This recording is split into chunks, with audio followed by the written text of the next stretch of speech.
we need some outside universal threat to make us recognize this common bound. I occasionally think how quickly our differences worldwide would vanish if we were facing an alien threat from outside this world.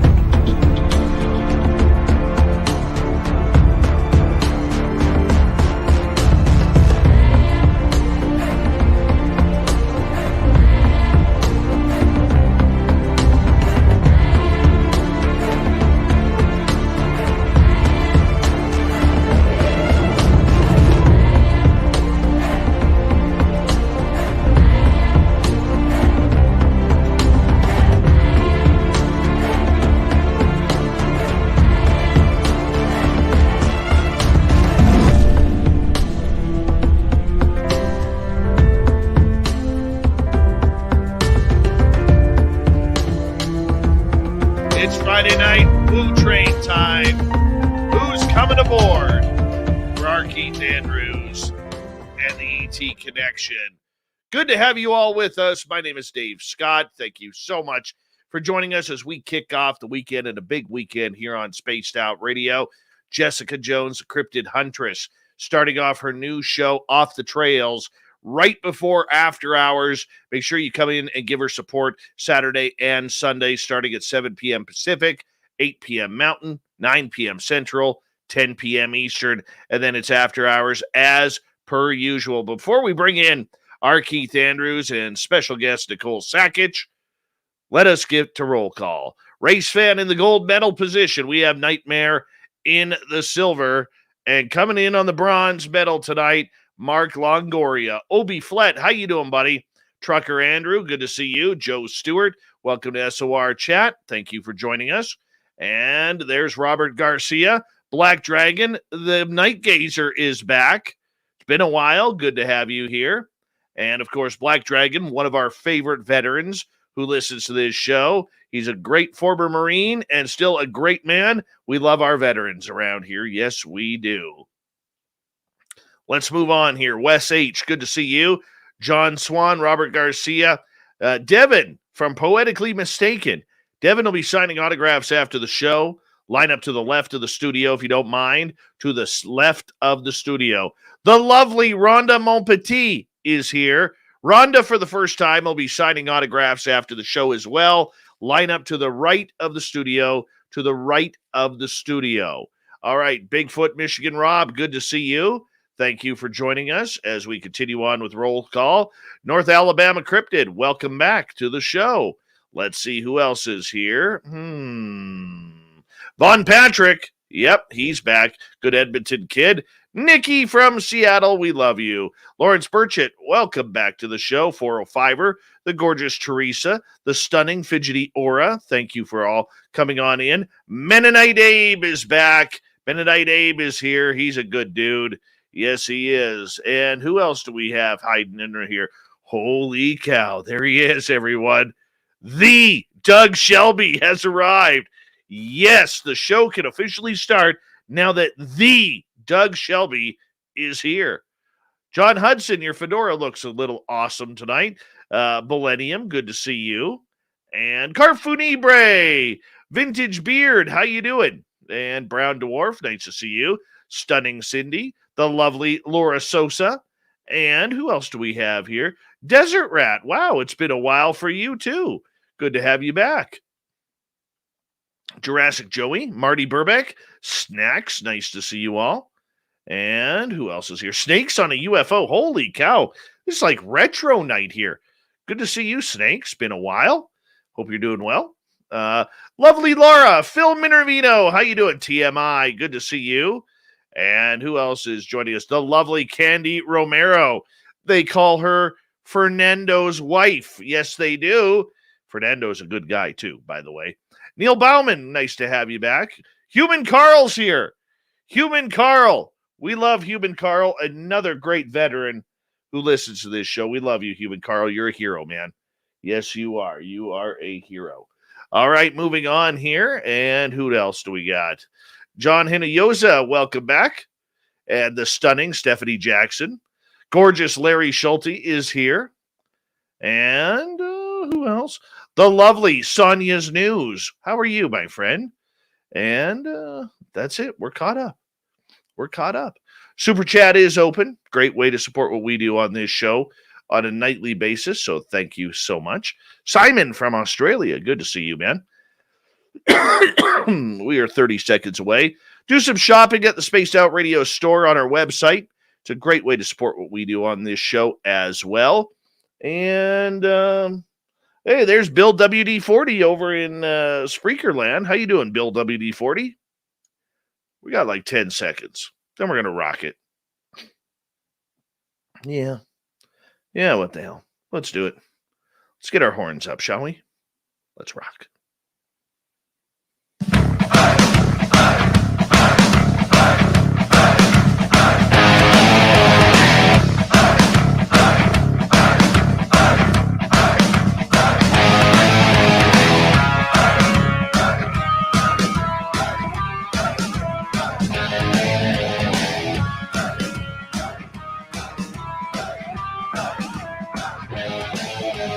From the mountains of central British Columbia to you listening around the world, this, my friends, is Spaced Out Radio. I am your host, Dave Scott, sitting in the captain's chair of SOR headquarters. We welcome you to tonight's show on our terrestrial affiliates around North America, digitally on TalkStream Live, Odyssey Radio, and KPNL. All of our archives are free. Join us at youtube.com/Spaced Out Radio. Do old Davey the favor, hit that subscribe button. You can follow us on Twitter at Spaced Out Radio, Instagram at Spaced Out Radio Show, and on TikTok at Spaced Out Radio.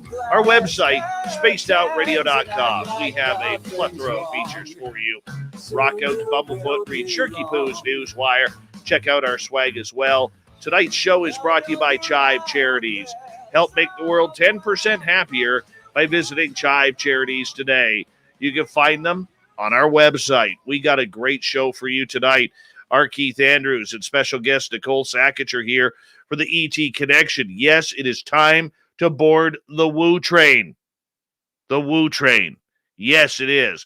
Okay, then we got a great story from the swamp tonight, courtesy of Swamp Dweller, and the fedora-wearing John Hudson is loaded up for a great night of UFO news, especially some coming out of Canada right here. Now, Keith Andrews is a good friend of this show. He's been doing this segment for about the last 6.5, almost 7 years. He's a good friend. He's a great person. And, of course, the conductor of the Woo Train. Now, on this show, it's very audience-oriented. We will take your questions in capital letters if you were in one of our chat rooms, especially on YouTube or Spreaker. And, of course, we'll get to your questions about anything to do with ET Contact. Keith is a lifelong experiencer who now helps counsel those who have had their own run-ins with extraterrestrials and supernatural phenomena. Also joining us tonight is Nicole Sakach. She's an author, researcher, part of the Spaced Out Radio team on the business end of everything. And, of course, we're going to start off with Nicole right now. And, Nicole, it's always a pleasure to have you here on Spaced Out Radio. How you doing? Horns up. I'm doing so good. This has been such a fabulous last couple weeks, honestly. So I'm happy to round out the awesomeness by joining you and Keith. You know, it's always special for me. I know I miss some in a row sometimes, but I love it. You know, Arkeith and I have come a long way. I want to ask you because, you know, as you know, and everybody who listens to this knows that Keith is quite the eclectic dude. And yet he's got a heart of gold. And you know what? There are a lot of people out there who will say, oh, why do you believe him? Why do you go down the Woo Train with him, man? Why do you take it on? Do you remember when you first asked me? And I was like, oh, man. And honestly, this was like a gap in my SOR fandom. You know, there were certain nights at that time where I just didn't tune in very often. And then I just did the surface dive and was like, what woo hat are you asking me to put on? Like, I had to like readjust, like, okay, how am I going to sit in on this? Because, I was diving into kind of this pond that had already been established. And I don't know, I went through about 4 Fridays probably where when we wrapped the show, I stood up on my chair and wiped my brain up off the ceiling. But true to form with anybody that I like to dive into rabbit holes with, I started a notebook. I follow along with what he says. I tune into his whatever he has out there in the world. And, you start seeing patterns and you start seeing all of his knowledge and experience shine through, even if you can't believe every single fascinating story, because it is hard to wrap your brain around it. But I thank God that I was fresh out of Grant Cameron Woo School boot camp, so I felt like I had the tools to, follow along with you guys and become part of this. So it's just fun. It feels like coming home now, where it felt like out of this world before. And now it's like, I'll pull my couch up on this UFO. It's fine. Oh man, Just don't there's a send lot. No Lyran's welcome. Yeah, no, they're welcome. I have had a number of people over the years as we wait for Keith. Keith is actually on shift at his job until 10 o'clock, and he works from home. And so he is on a business call right now, and that's what we're waiting for him to get through. And that's why we're kind of just shooting the gab here. But I remember, there was about 1 year there through the whole thing where I was literally getting the rudest messages from people privately. How could you have that Arkeith Andrews on the air? How could you sit there and let him lie to your audience like that? And I started getting real defensive of him, and Keith is a guy who has literally lived his entire lifetime in a bubble because he's been bullied, he's been pushed around, and he doesn't have a mean bone in his body. No. Yet here he is. He has his way to help society, which is those who have ET contact, and we're glad to bring him in right now, Mr. Arkeith Andrews. How you doing, buddy? I'm not bad. Just trying to kill off the background here. There we go. How are we? We're great. We're excited to have you here, as per usual, on the ET section. See, he calls me Nick now. That's how I know. Like I'm on the craft. Well, we got to somehow convince Arkeith Andrews next year to come down to the Las Vegas fan party, because there were a lot of people this year asking if Keith was coming down. Well, I'll tell you what, you talk to the government and make it possible for me to get across the border without getting vaccinated, I'll go. See, it's coming to these borders, man. Our tribe runs with the oneness, and we're divided by lines that don't make sense. It's a simple issue to me. They've never made a vaccine that works on me properly anyway. Well, and Keith, I did have that thing. Keith, without diving too far into the reasons, our friend Dave here, he brings governments together. Did you hear about this news earlier? No, I ignored the news. Our buddy right here brings governments to the table. It's a fact. Yep. Have a happy with that one. Happen. So I'm not saying that could happen, but you never know what could happen when Dave Scott puts his mind to something and works his network and sources, and it's certainly nothing for a while. It's certainly nothing against going down there. It's a problem with the fact that, for me personally, I don't agree with the vaccine. There's lots of Canadians and people in other countries that are just having all sorts of problems with how it's not very smooth to get in and out of the United States yet. So it's not just you maple leaf lovers. All right. Well, let's get right to it because, we always have things going on. Keith, how has the ET contact been for you since the last time we talked on this show? It's been intriguing. They're still debating whether or not mankind is going to pull itself completely apart or finally pull itself together.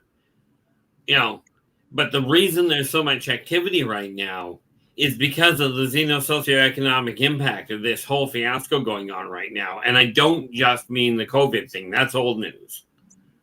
Okay. The standing joke right now is this ongoing war that mankind has still, for all their bravado, not figured out how to have a war effectively. Now, rest assured, I keep trying to tell them, if war worked, they wouldn't have 3 going on in their own communities, to settle differences. War has never brought peace. And I have the same argument with them. That's why I tell people that there's no functional difference between humans and other races. They all have the same complications. They just happen to have better toys. Very true. Very true. Keith, I want to ask you a couple of things that I interviewed Luis Elizondo about a week and a half ago in regards to the holdup on Earth for disclosing UFOs. And I want to ask you the question because I know you know the ET side of it all, but the human side of it, there's a big argument going on whether or not humanity is ready for any type of contact. There's a lot of people who will speak with bravado and say, yes, we are. But one of the things we learned from Lou Elizondo was that there is a grave concern within the factions at the Pentagon that whether it's economically, religiously, or just being human and paranoid and anxious, that we may not be ready to handle the fact that we are not alone in the universe. What's your thoughts on that? Absolutely not. You bring one of their biggest concerns is this, and they put it really simple. You guys still get edgy around people that are different color. Picture what's going to happen the moment you see somebody that's a different species altogether. Right? What happens when mankind who has been has grown up believing they're alone? What happens when all of a sudden you've got a lizard walking down the street talking? Okay. And I'm talking bipedal. Right. And this is one of the reasons why when I started writing the Races of the Worlds, and it dawned on me the races in there, I actually utilize a lot of them in the novels.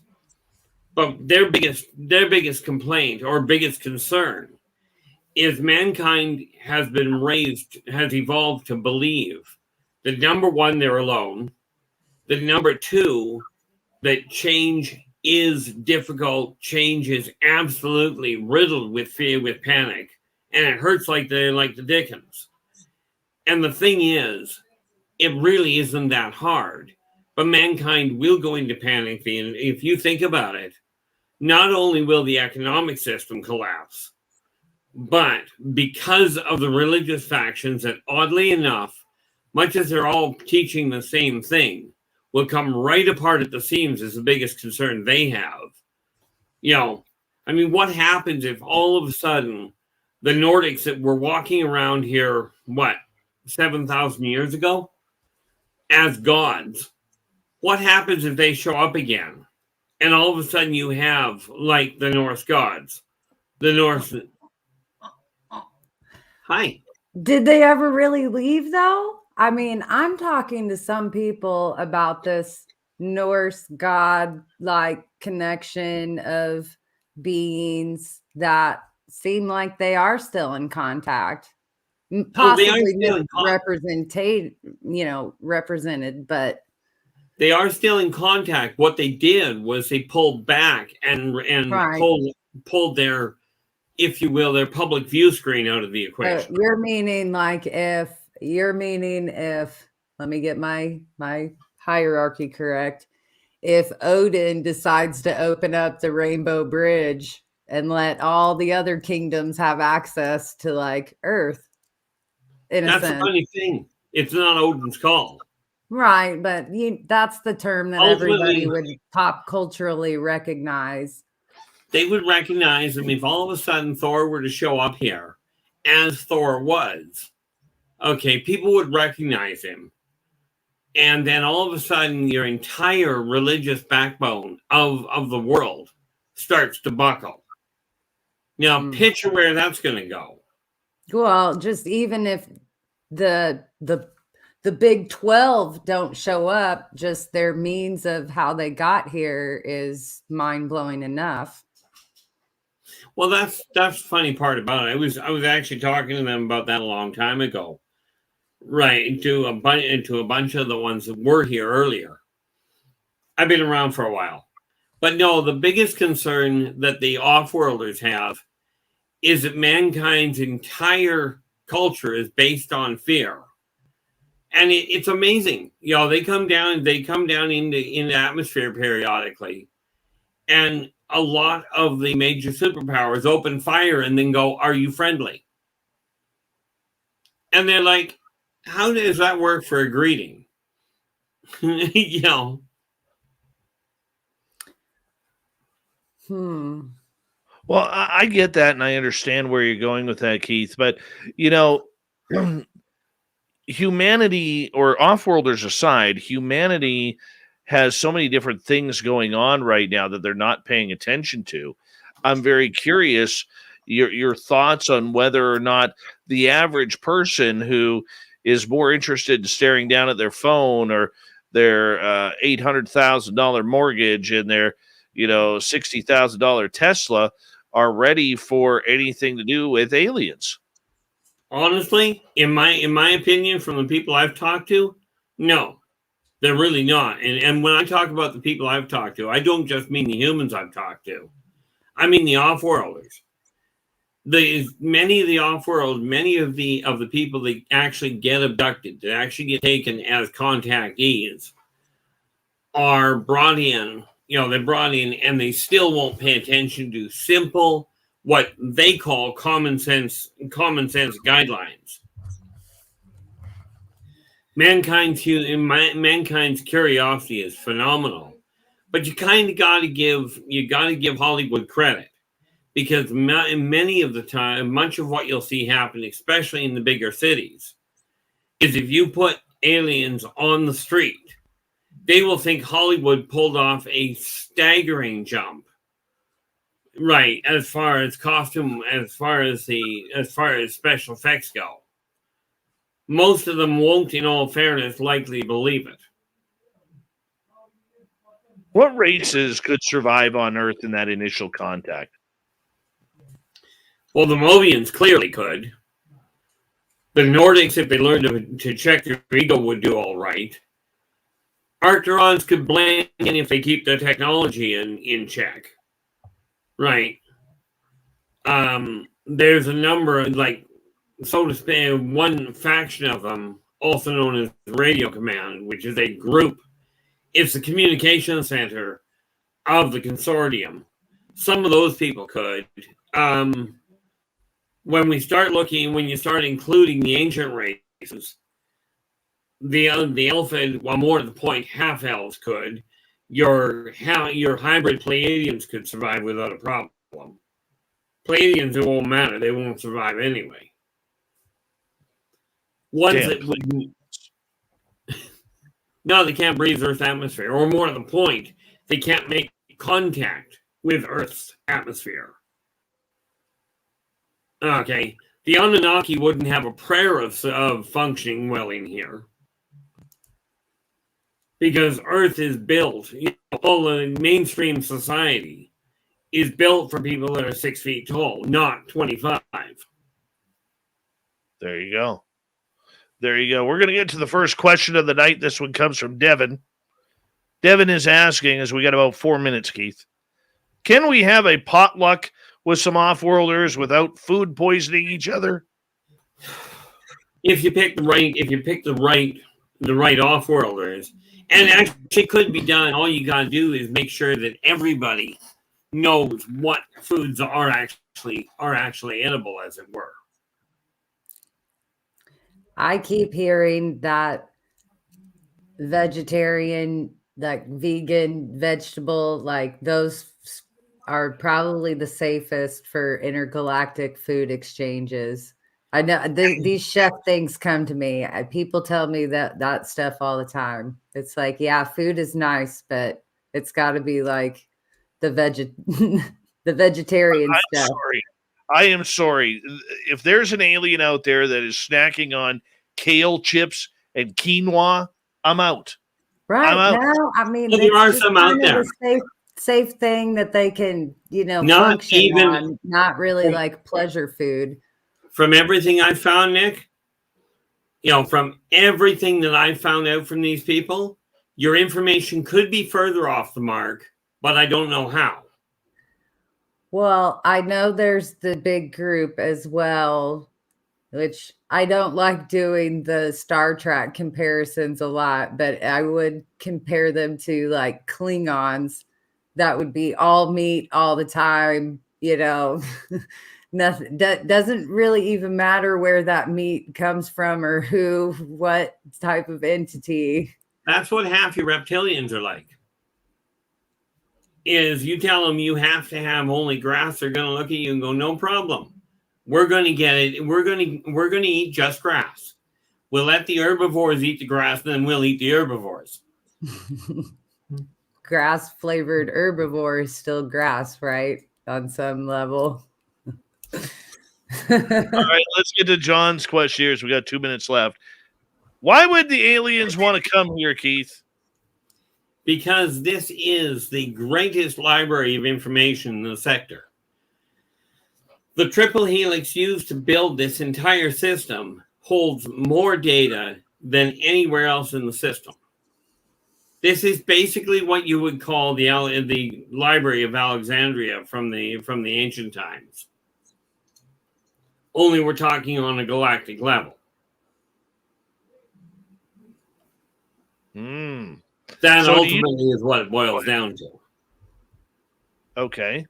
So do you think then that because excuse me, because we are so eclectic as a race and species, that it's more about that we're on their radar because we're creating all of this energy and light that's booming out and sound, or that we're just a bunch of weirdos?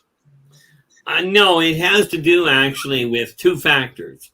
Mankind's curiosity and their predilection for instinctively manipulating what humans call 0-point energy. That's what's got their attention.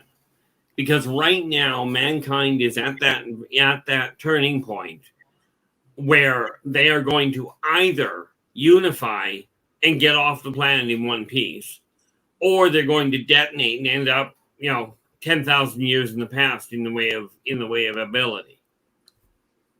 Well, I have to bring up the fact that we are also sending golden nudie records out into the corners of intergalactic space. And wasn't that a news feature from today? One of our SOR teammates sent us that. There's a new version of the golden record nude form and the mathematics and all of that's being transmitted out by NASA. And apparently they weren't too friendly to the man. That's all I'm going to say. I'm going to get you guys to hold on right there. Keith Andrews and the ET Connection continues on Spaced Out Radio.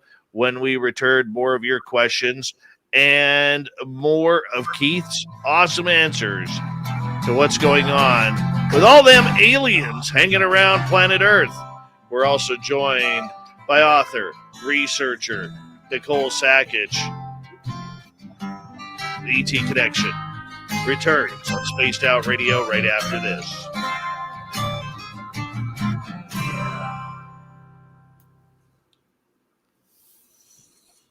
You write hard. Can you hear that? No, I could watch your camera have an epileptic seizure. I know. That's a tech note. That's a tech team note. I've noted it. It's tech team issue number number one important issue. There's like 6 number ones, but yeah. Oh, you I know use it's you the use wobbling. Pythagorean numerology, eh? It's Holy cow. Fapster has arrived finally. I think this might be his first sighting this week. watch The out. cryptid, Watch out. hey, the cryptid huntress is in the chat room. She kicks off what? Off the Trails right here every Saturday and Sunday, 7 p.m. to 8 p.m., right before after hours. Off the Trails with Jessica Jones, Double J, the cryptid huntress, and she will have her Glock sitting right beside her just in case Sasquatch comes in and tries to steal her YouTube time. It's true. It is completely true. Oob to Joe's Maine, you've got Lola. How's Lola doing tonight, Joe?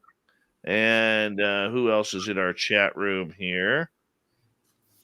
Hey, I was actually writing that Golden Nudie records. That seemed to be a quotable quote from from You know me what the to hell? all you fine folks. The You know what gorgeous the Martino. part is? The images mankind is sending out are so they are so amateur and outdated as far as the off-worlders are concerned. Mankind's going, here's the best we can do, and they're looking at it going, great. We got another crayon picture from the Solarians. Well, Keith, what I immediately jumped to was, okay, this is a redressing of the same skeleton in the closet. And as most things I'm finding with, that come out to the public as of late, our community's already like at the next step. We have these CE5 groups and these heist groups that are using wonderful research with transmissions and radio transmissions and moonbeam technology, and it's just amazing. They send encoded pictured messages out there and receive transmissions back all the time. So this is work that's being documented and followed and picked up by others, and it's just amazing. So in one way, I'm like, what are they going to make this new dressed up skeleton start to do that? Hello, my baby. Hello, my darling. Like little shuffle kind of dance again for us, because we need to move it along. All right, let me finish up roll call here. Uncle Dale and his power stash are here. Remember, if you see Uncle Dale in Austin, Texas, rub his power stash for good luck right through the 4th of July. July 5th, you're literally fucked. But 4th of July, you're good. You're good for Uncle Dale's power stash. All right, moving on here.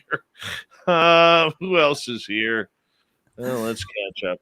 Hi, Sandra. Hi, Sandra. Hi, Sandra. By the way, that picture of your granddaughter and those giant cheeks today, damn it, I wanted to reach through my phone and squeeze those. She is so cute. All right, Parasolo, how you doing? Welcome back to the show. And Alien Believers, welcome back. Who else is here? I figured out why FAP hasn't been here in a while.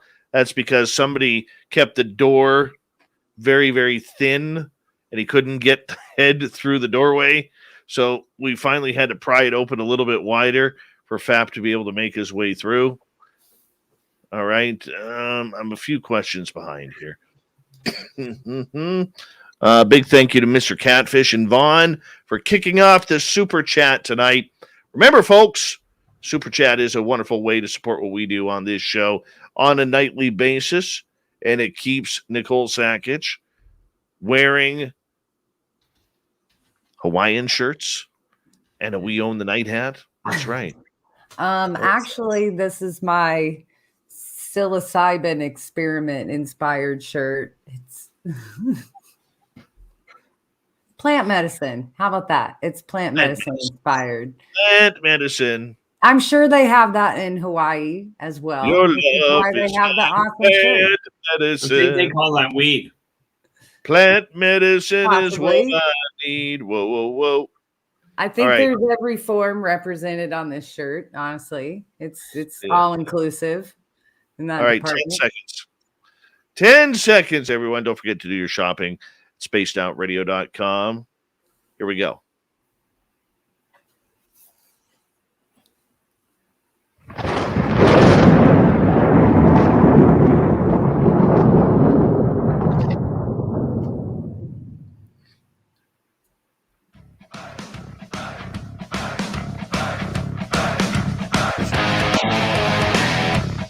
Second half hour of Spaced Out Radio is now underway. Good to have you with us. My name is Dave Scott. Thank you so much for taking the time to join us. We very much appreciate it. I want to remind you that if you missed portions of this show or others, check out our free archives at youtube.com/Spaced Out Radio. Do old Davey the favor. Hit that subscribe button. Our website, spacedoutradio.com. We have a plethora of features for you, including rocking out to Bumblefoot, reading Shirky Poo's News Wire. Check out our swag as well. Follow us on Twitter at Spaced Out Radio, Instagram, Spaced Out Radio Show, and on TikTok at Spaced Out Radio. Big news around our YouTube channel for everybody listening. We have a new attendee. Yes, the cryptid huntress, Jessica Jones, is going to be starting this weekend. And she will run on our YouTube channel, 7 p.m. Pacific to 8 p.m. Pacific, talking all things monsters and remote viewing. And you know what? This is a girl, I swear to God, she played rugby in high school, because I guarantee you that if a Sasquatch crossed her the wrong way, she would totally tackle him down, drop an elbow on him, and then hook the leg for a 3 count. A nice, slow rolling 3 count. 1, 2, 3. Jessica Jones, off the trails on Spaced Out Radio's YouTube channel, right before After Hours. All right, let's continue on here.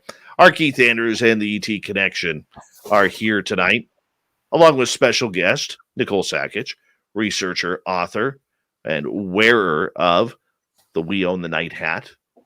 You can't buy these in stores, people. Anyways, moving on. Keith, we got another question for you. This one from EMF, who's unbelievable. Oh, all right. What is a dead giveaway in spotting said off-worlders on this planet? There isn't one. How's that for subtle? There are so many variations of them that there is no way. If there were a dead giveaway of spotting them, I mean, I shouldn't say there isn't one.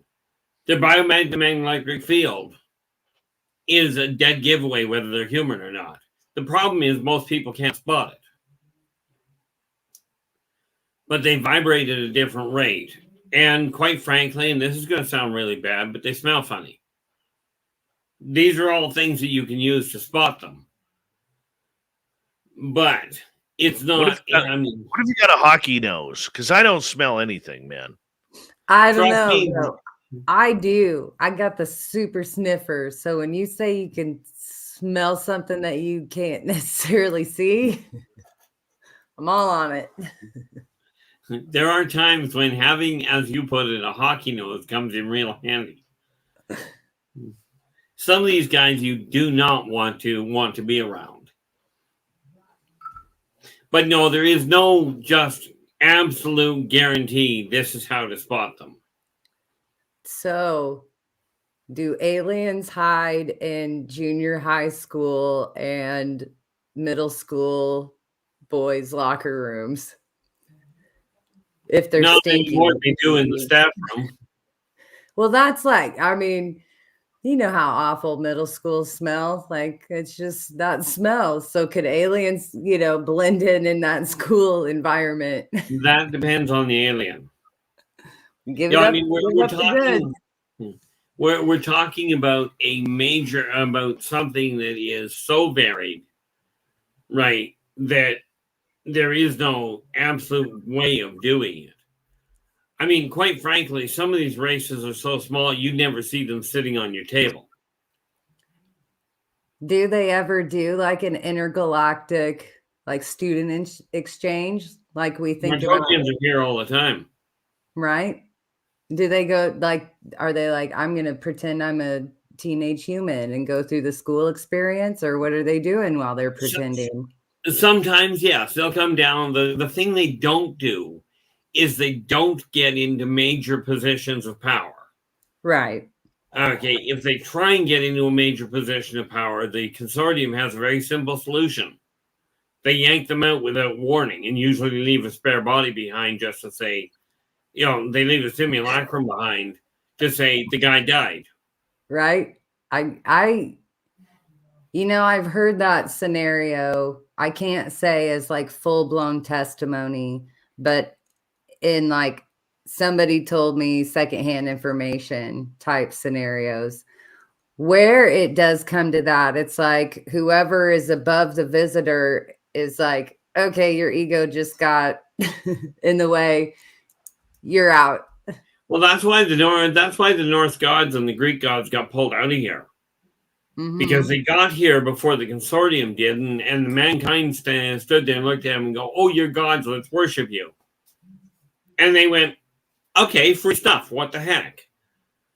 Until the consortium got here and went, out of the pool. But then you even find evidence in testimony of like relationships that have had to be rebuilt over like a egomaniac. Yeah. And honestly, here's a fun one for you, Keith.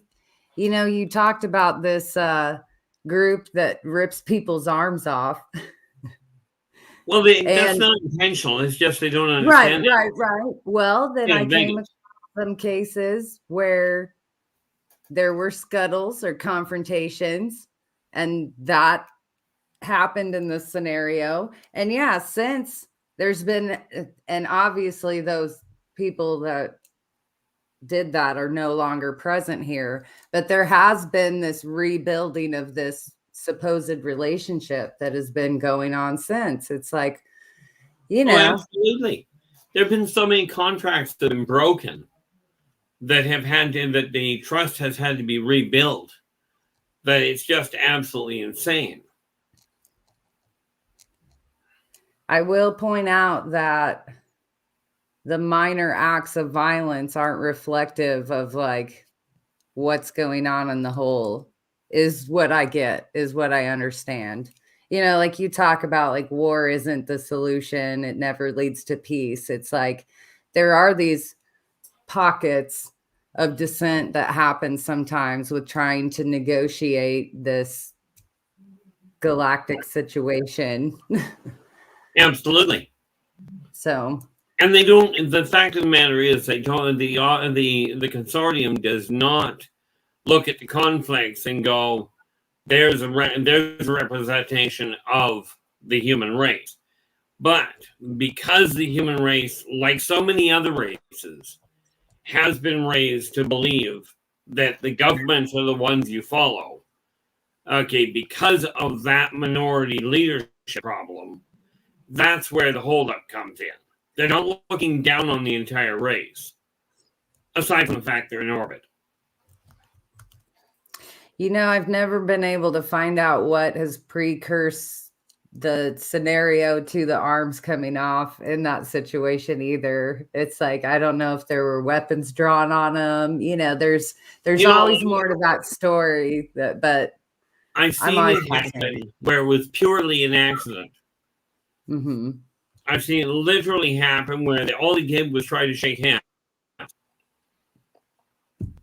Well, that might make a little sense too. It's like, those early situations where you don't know the dynamics at play. It's like when I accidentally popped my Barbie doll's head off for the first time. It's like you should have seen when the Sea Elves first started taking the people down to their world to try and communicate. Because they had the elfin race at the bottom of the sea had no understanding of humans variable there. So they grab them and take them into the ocean and head for their world. Well, that worked out really well for the first 20 feet. Well, guess what that means? That means he's going to have to take a break here as his phone rings again. Hey, that's what happens when you're on the working shift. He works hard for his money, so hard for it, honey. I think they called so we'd quit talking about them ripping people's arms off on accident. They're like, yo, man, we just got past that. Don't bring it up again.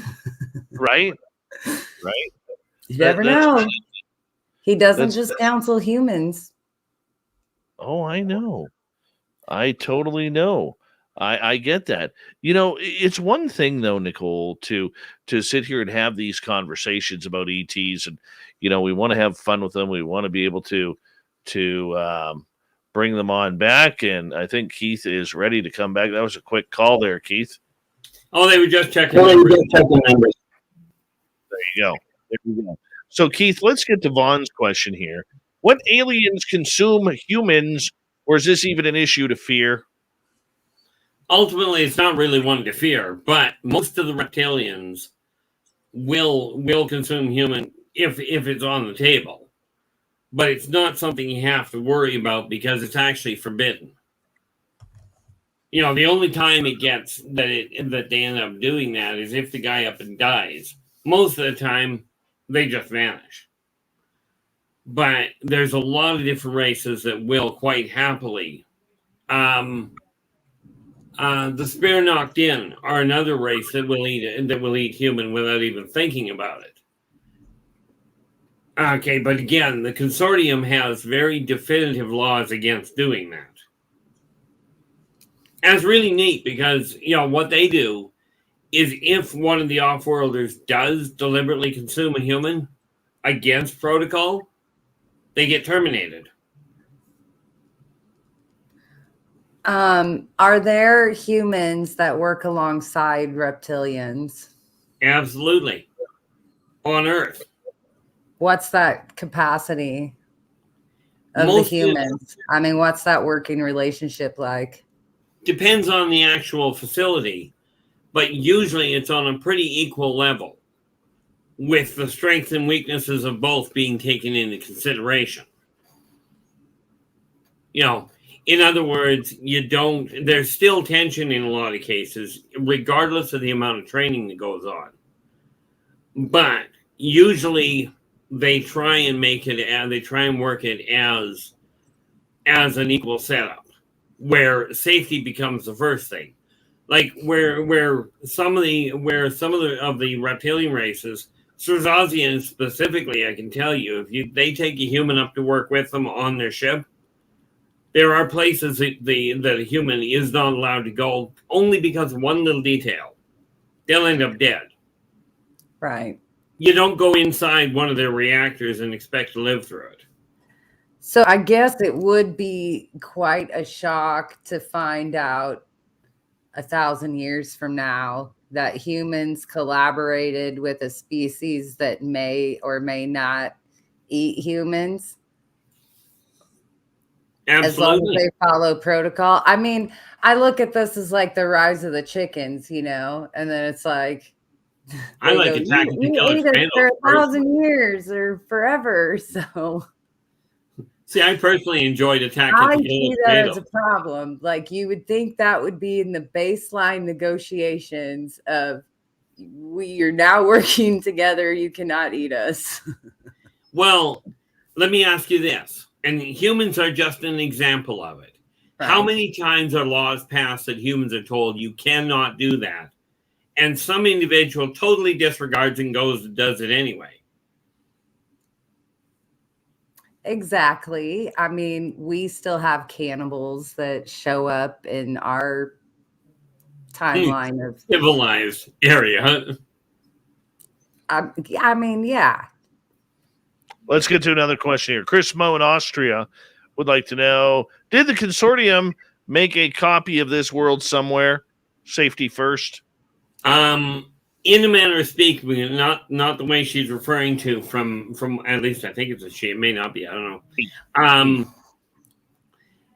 Not in the way that's being inferred. It's not like there is a duplicate Earth that's built that they go and play on.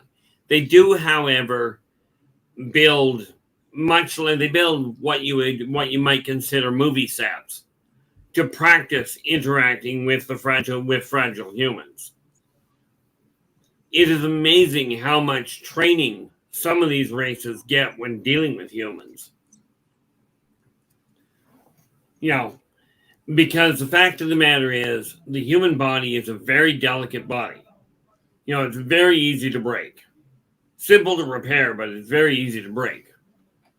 So they actually go through rather extensive training before they get the opportunity to do anything. Makes sense.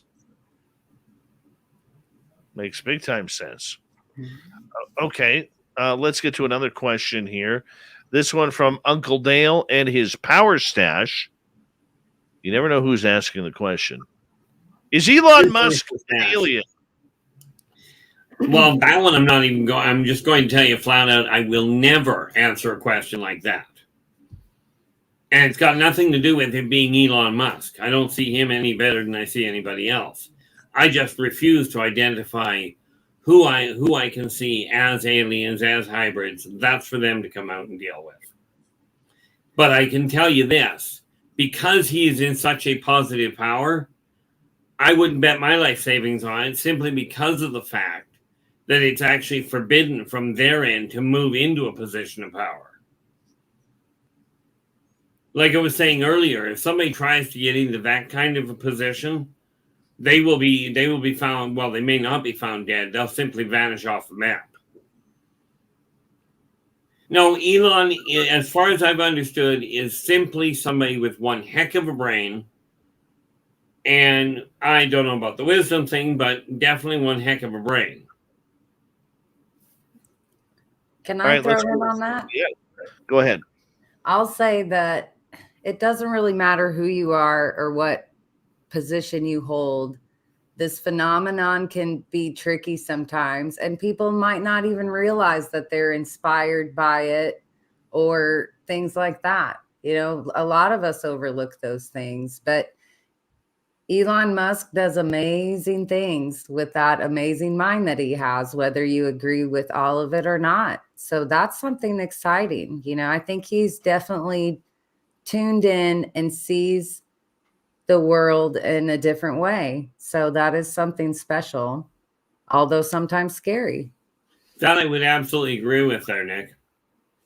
Thanks. You've got a staggering mind. Thanks. I think the phenomenon gave it to me. Let's go to Joe here. Do aliens have pets? Do they sometimes get loose? Yep. Chupacabra would be an obvious example. Some of them have pets that are just phenomenal. Another one that is kind of fun to watch is your octopi. I think octopi. Disney made that like little inspirational movie with that little one that got loose and then ended up in Hawaii, you know. Oh, you're thinking what the heck was it now? The little six-legged thingy. Oh, yeah, sometimes. Yeah. Sometimes he had six. But no, that was cute. And so, I mean, I don't know. Is that like a thread of, you know, realities converging? Well, I don't know about converging, but there are a number of producers that absolutely know what's going on. And therefore, some of the races that they show you on movies are absolutely on the money. Right. Is that to slow drip acceptance? You know what I mean? Like, it's natural socioeconomic interaction. Right. Or to slow drip information. It's not intentionally. That would be like saying, you remember Jane Goodall when she went out to live with the gorillas. Mm-hmm. Was it her intention to influence the gorillas? No. Did they come to interact with her? Certainly. Right. It's like that. Yeah. It's like when they find primates fishing or building fishing rods, but yet like it doesn't span their whole like all the primates in the area. It's like they've learned that behavior. But I guess it ties in with what I said about Elon. It's like there's always this constant wheel or flow of inspiration and what's going to trickle through to some sort of acceptance of this phenomenon. Because isn't that what it is at the end? Like we have to have this oneness together. you think, number one, you're right there, and that's way more complicated than you might think, but ultimately that is correct. But mankind has always been inspired. Well, never mind mankind. All civilizations have inevitably been inspired by the natural occurrences around them and by the different species it ran into. Mm-hmm.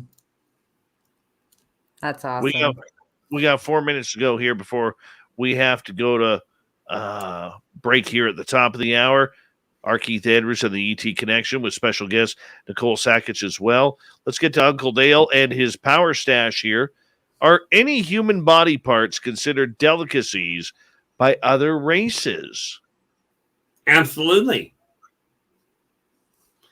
Absolutely. I can tell you one right off the bat is the actual core of the cerebral cortex. For some races, that is the ultimate in a delicacy, because by consuming it, it's not that they pull a person's soul or anything like that. It's nothing as silly as that. What they do is they pull all the information that is stored in their DNA. And that means their memories, their whatever knowledge base they've got, the whole 9 yards. Now, fluids are... It's like a CPU. Essentially, yes. That's delicious, apparently. Well, a little salty for some people, but... Okay. Makes sense. Let's run with it. Well, you've heard of finger food before. Where do you think they got the term? No, not where that comes from at all. You got to call you out that one. 2 minutes here. The Doug Shelby has a question. Does humanity have a representative in the consortium? The answer to that would be not the way he's referring. Not the way he's inferring. And the reason they don't is because the people that have representatives in the consortium, the races that are represented, are unified worlds. Mankind does not have a unified world. And therefore, until that happens, they won't have a representative in the consortium itself. They have consultants that they will deal with and try and work through things. But until mankind actually unifies, and that, by the way, does not mean have one person sitting at the head of the government. It means a world where the governments actually talk to each other and each other. When you have a unified world, that's when the consortium opens the door and says, okay, you can now be an active member. Now, is there ongoing negotiation? The answer is yes. Makes sense. Makes very good sense. Okay, Nicole, you got a comment? I just said, I hope it's a woman. The first Why? one. I don't know, just that whole dualisticness of womanness. I think it would absolutely 100% off track. Male and female have the same interactive capability. Mm-hmm. And when people figure that one out, they'll be better off. They do not differentiate between humans, because what people don't realize with humans, and the humans are missing this one, females created the backbone of society. Males turned around and took credit for it and then screwed it up. But that being said, not all females have that capacity to think. Neither do men. I've met both. Well, right. And I haven't found the functional difference. And on that note, we're through 1 hour. We got 1 hour more of the ET Connection with R Keith Andrews and special guest Nicole Sakach. When we return, it'll be more of your questions here on the Mighty SOR. Yep, we never know where the woo train is going. Sometimes it's full woo. Sometimes it's full woo ahead. Sometimes it's peak woo, max woo, super max woo. And we're still getting going with 1 hour left on Spaced Out Radio with R Keith Andrews.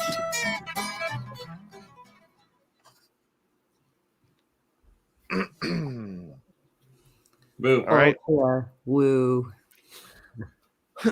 Dave will be right back. Ultra mega woo. Nicole's gonna be right back too. Okay, okay. It makes 3 of us pretty quick.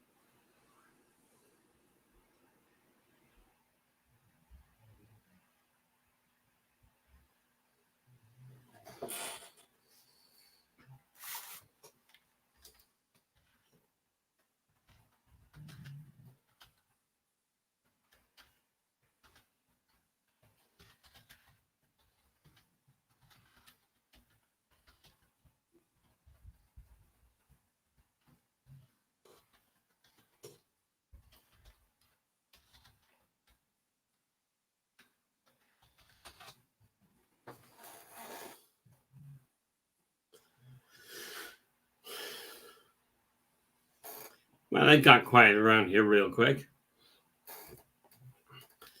I try not to. There are certain areas that it gets really dangerous, really difficult. And some of these topics I will be dealing with because I have my own YouTube channel, and I am going live now on Saturday morning from 8 a.m. to 10 p.m. PST, and Sunday night from 8 p.m. to 10 p.m. PST. I end up starting off with the same topic on both days because there's people on both sides of the world. And then of course I've got my YouTube channel itself that I've had running now for, where are we? We're in May, so 14 months. So a lot of the more complicated questions. The one thing I will tell the people that are listening, if I don't get to answer your question, before the end of the show, absolutely drop me a line. If you can't find and of course, if you look me up on Facebook, you look me up on YouTube, or worst case scenario, talk to Dave and he'll put you in touch with me. Okay. If you don't get an answer to your question, absolutely drop me a line. I will do my best to give you an answer. I won't guarantee you'll like the answer. Okay. But the other thing, I was just, where was it there? Stacks asked a question where I get my information. Okay. My information is firsthand. Not only because of the amount of time that I've spent in and out of this planet, or in and out of Earth, or out of orbit on this lifetime, but because I've got past lives that date back way further, and these are past lives that other people have corroborated for me. Okay, and they usually end up corroborating them without actually knowing they're corroborating them. The funny part about it is, some of my outlooks, I made a mistake probably a couple of years back now. I don't know. Somebody asked a question on air, and I'm not known for being exactly the subtlest person, but somebody asked me a question on air of why they should believe what I say. And the reality is, I answered it in a very unprofessional fashion, but it was honest. The reality is I'm not asking people to believe what I say. As a matter of fact, I'll tell you point blank, do your own research. But there is so much information out there that is, in my opinion, there are critical mistakes that people are making, critical oversights. Hey, that's how I track down your arm ripper offers. I didn't not believe you, but then, I started coming across this too. So that's a good one to point out for, Well, I appreciate get in and do your own work. I know I jumped in as like the voice of the booming circle right now. So I see that. I'll be right back. I'm Dave. Hello, Dave. Ladies and gentlemen, Dave's beard. Rub some moose oil on that. I will later. Yeah. My hair's looking tight right now. We got 1 minute, guys. Not a problem. 1 minute. Honestly, I just have this tune that's stuck in my head. And maybe it's because it has actually been raining for the last 3 days here. But it's the alert. Love to feel the rain on my face in the summertime. Rain in the summertime. Don't know the love song. to feel the rain on my face. It's so hard to sing. I lose my voice when I wail it, though. See, I learned a long time ago I don't sing for a reason. Oh, well, that's why you got to do it. No, I remember being took a former girlfriend to a singing audition, and we're sitting there waiting, and somebody came by. Somebody was coming down, and she comes in the room. She goes, "I don't understand why I've got an audition. I've been singing for years. I've been on stage. I've had people in tears." I looked at the woman and I says, "I've had that effect on people too." All right, guys, hold on. We got about 15 seconds. Big thank you to Noble Patrick, Vaughn, and Catfish for the amazing super chats. Very much appreciate it. Do me a favor, put your questions in capital letters for Keith. It's much easier for me to read.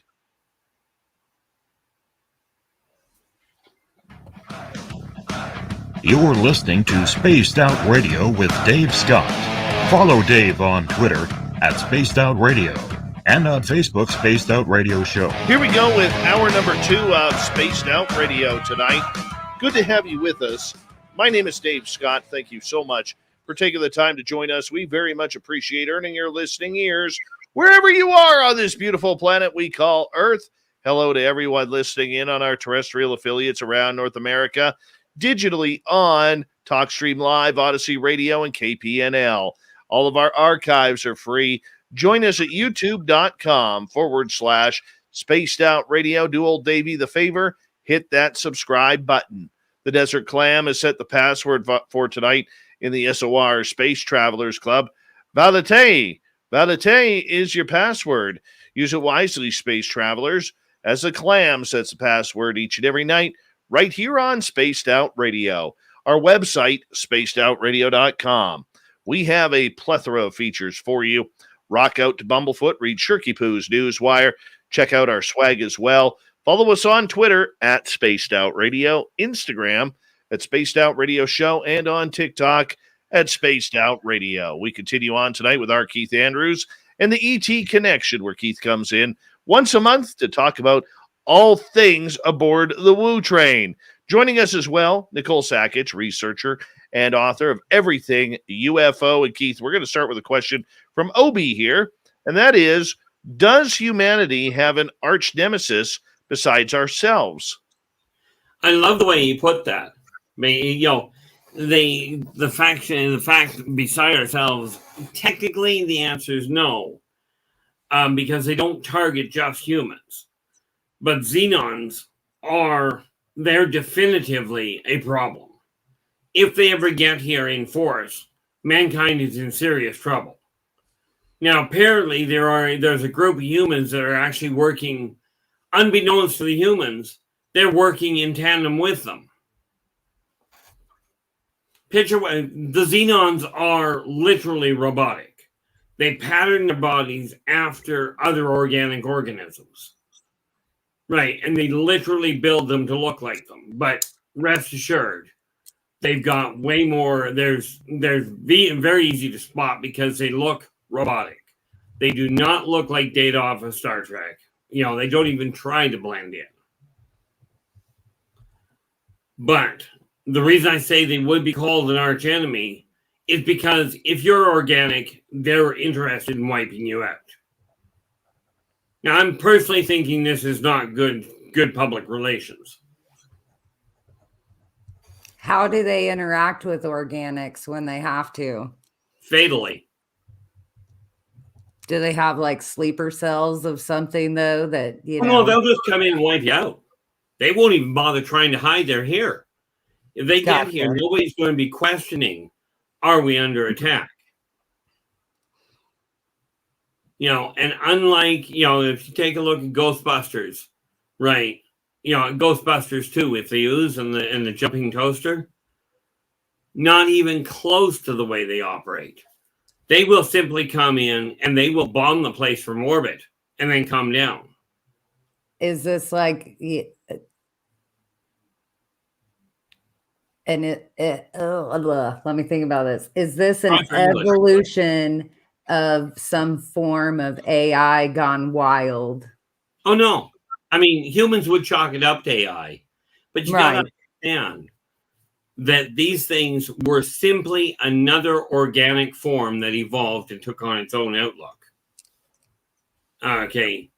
But you got to realize that these guys, when we're talking about the evolution here, we are talking about subquantum evolution.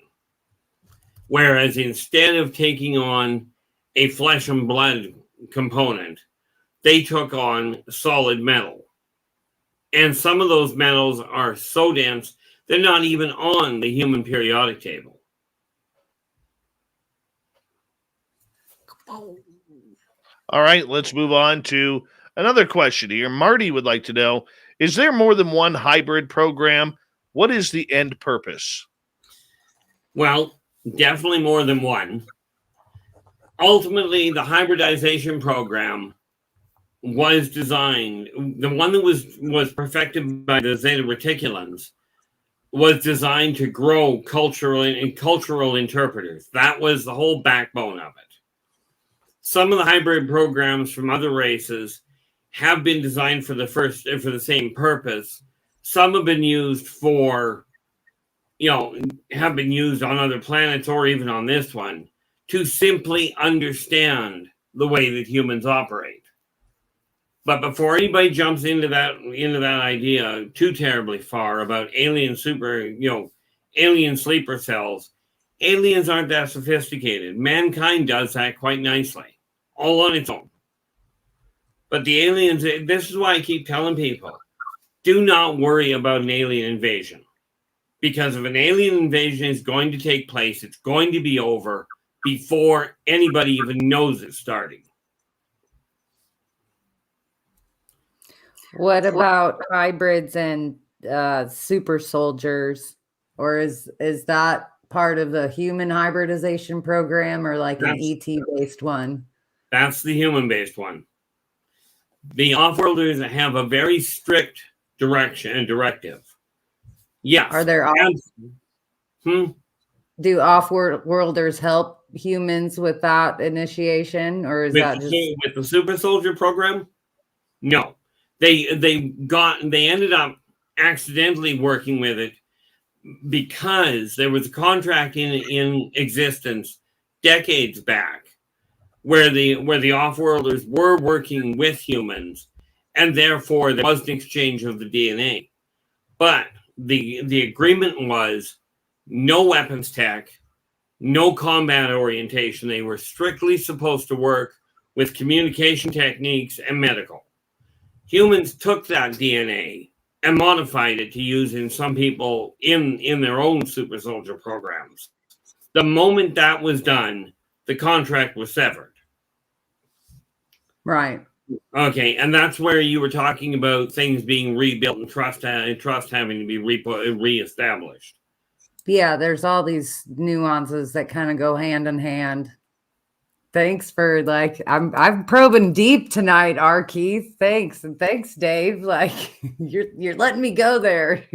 Hey, we bring the woo. We bring the woo here. D. Cohen is wondering, do ETs have a code that we can follow? If so, do they have like a Jedi code?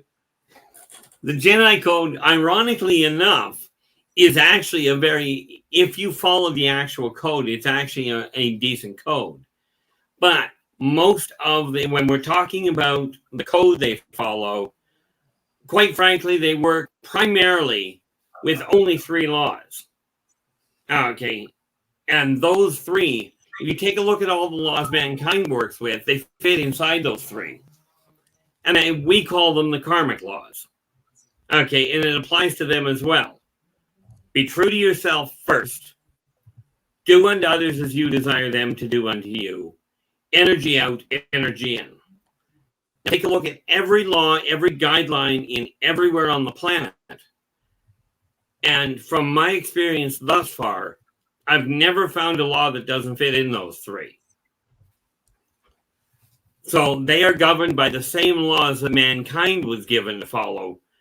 But like mankind, they don't exactly follow them all that well. Mm-hmm. All right, let's move on to another question. Uncle Dale would like to know, are there any races in business with private industry? There are some aliens and some individuals that will work with private industry, but the reality is not in the way of making major impact. You may have a hybrid pushing a broom in a fast food restaurant. You may even have one owning a fast food restaurant. But in answer to the issue of is there technology being transferred to and from, the funny part there is what mankind sees as state-of-the-art technology. The reason that they take the information is not because mankind is incredibly advanced. It's to find out how far they have come and just exactly whether or not their wisdom has climbed with it. The off-worlders are not interested in stopping technological advancement, but they are concerned with mankind's predilection to try to kill each other, that their weapon capability, the technological advancement, and their terraforming technologies may be being utilized in a very self-destructive, very ineffective fashion. But no, there is no government that I'm aware of that is getting any sort of technology from the off-worlders in the way of combat capability. All right, let's move on here to another question. The unknown would like to know, the Tarantilloid beings, how dangerous are they to mankind, and do they do abductions? Now, I'm not entirely certain which, by the sounds of that, I know a lot of the races by a different name. Okay. I can tell you my first instinct says, are they dangerous to mankind? Tick them off. The answer is yes. But are they heading out for it? No. Okay. There is no doubt that they do abductions as well. But to really look into it, that's the first time I've ever heard the term Tarantilloid. So a little bit more information on what exactly that they are or what their traits are. I may have the information on them and just not know them by that name. Are they physical abductions or conscious abductions? And I've heard Tarantilloids, but I've also heard like a variation on that of like Tarantulas, maybe. So have you ever we are heard dealing with arachnid based. Okay, yeah. That's what I figured. And I appreciate the clarification there. The arachnid appearing ones that I've run into, as a matter of fact, let me just take a quick peek at that.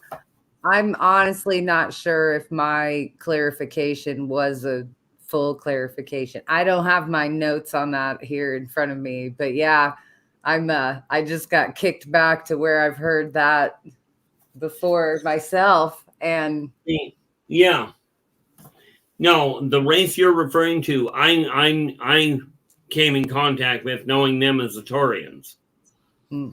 Okay, and are they a threat to mankind? Take them off. They probably will be, but they're not naturally predisposed to be that way. Right. I heard this is on the peaceful list.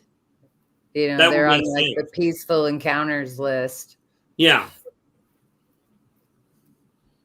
Now, nice part about them is they have an ongoing conflict with the Talons.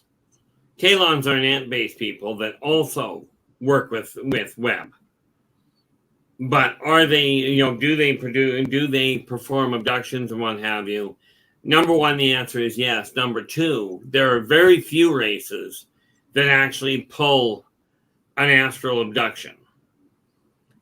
Most of them deal with human.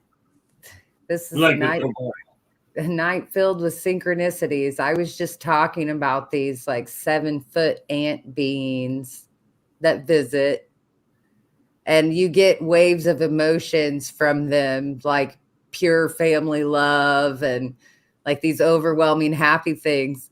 But then when you kind of really pay attention to what they're doing in your space, it's like very randomly odd stuff that is ant-like. But I have a friend who has this giant one that comes into her, and he's always raiding like her snack cabinet. Well, they do have a rather high requirement for sugar intake, so. But she's never reported it as like a bad experience. Like she gets hit with this, like I said, it's not like romantic love or anything sexual. It's this overwhelming, like, oh, familial, which you hear with insectoid visitations a lot. It's like this love feeling. But then, yeah, you pay attention to what they're doing. I think one time she said it was like he was just hanging out in the corner, like, what's up? Like eating something, of course. It's like he's always eating something. Reminds me of the movie Paul, sitting in the corner and just kind of hanging on something going, what's up? I don't know. That's a nuance too. But that was my inspiration movie that I watched over and over again for Vegas 2022. I was like, right. Dude, in the desert, sitting in that stool, alien highway, here I come. I love it. I absolutely love it. Nikki would like to know, why do some ET races work with humans who have a form of military mentality? The humans have the form of military mentality, or the ETs do? I would assume the humans. Because military mentality, first and foremost, is an organized thought line. Okay, it is an organized thought line. And that would be why. The conquest-oriented military, the only reason for working with them is to try to tone them down a little and help them realize overthrowing the government next door by blowing it up doesn't work. It works temporarily, but it does not work in the long run.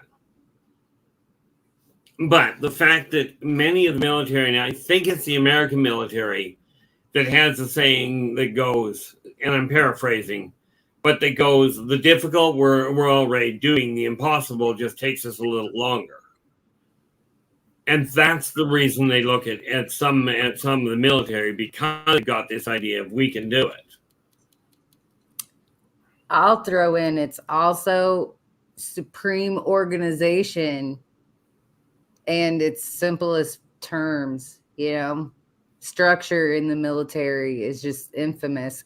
It's copied through a lot of things. Kitchens used to have full battalions of chefs. It's like it's structure and organization and flow of information and that kind of unit, you take away the warring aspects of it. Yeah, if you can get the people that are bent on destroying each other out of the control positions, the military is a fantastic organization on any country. Yeah. Right. I mean, there's even, I'm thinking of these networks that go into third world countries to get resources and things like that. They're all kind of organized like a little military. So it does get things done. All right. Want to move on? We got 5 minutes left before we need to go to break at the bottom of the hour. Vaughn is wanting to know, Keith, are any benevolent races working with humans to overthrow current governments? Zero. It is absolutely against their protocol. It is against their guidelines altogether. Okay. From their standpoint, human governments have to, as humans, figure out how to cooperate with each other and it's got to be I forget what the term is, but it's got to be a natural thing that the humans figure out before the humans will become a full member of the consortium. It's not something that can be forced. Understand, if an off-worlder were going to overthrow a government, they would blow up the city that the primary residency, that the primary government was housed in, and the secondary and tertiary locations. Then they'd start it, then they would simply take over if they really wanted to go that route. Chris Mo in Austria wants to know, will ufology bring this world together? It's a nice unifying point. I question whether it'll work, but it is a good point to stand behind because it's something that every country deals with, and none of them have a way of stopping it. I think the word is phenomenology, Will, not just ufology. I can work with it. Yep. Me too. What the hell? Sherry is wondering, Keith, is the consortium watching Vladimir Putin regarding his threats of nuclear weapons? Absolutely. And if society decides to go back to what they did years ago and light up all the silos, they'll shut them down again. An individual nuclear bomb they won't worry about. But if it becomes a global threat of nuclear war, of global nuclear war, then they'll shut them down, which means if you look at the downside of that, Putin fires off a nuclear warhead. One city gets taken out. That means he gets first strike. But if everybody else starts firing up their nukes, the off-worlders are coming and go, bad kids, no nukes. You can throw rocks, but you're not getting the warheads.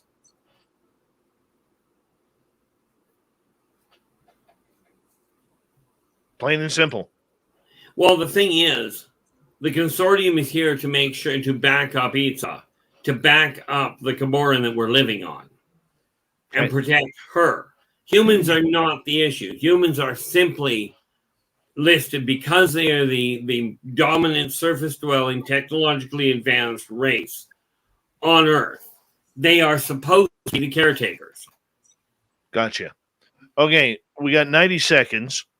Alien Believers wants to know, are Masons helping aliens in our world to stay in power over man? No. Masons have their own issue, but the aliens don't want.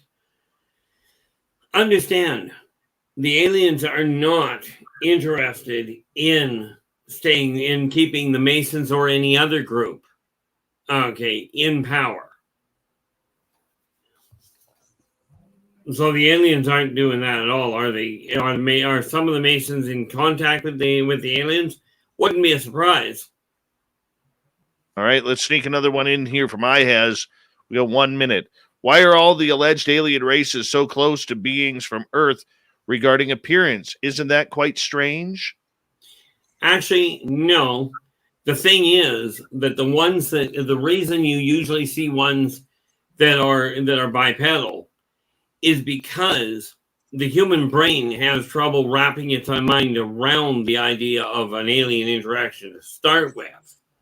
Once you throw in multi-limbed individuals, or you take a look at the Corlocks, which they're full-blown metamorphs. The human brain is conditioned so strongly over the centuries to fear all of it that you'd have to deal with that abject fear to start with before you could ever make any headway. And on that note, Keith, I'm going to get you to hold on right there. Nicole, hold on as well. Don't know what you're going to hold on to. Just wait. How about that? All right. ET Connection with R Keith Andrews and Nicole Sakach comes back. And when we return from the break, we'll take more audience questions and see where it goes from there. It's a big night in UFOs today. We're going to get all to it. Right around the corner, hour number 3, Swamp Dweller and the fedora-wearing John Hudson. He has a busy second half of Spaced Out Radio coming up next.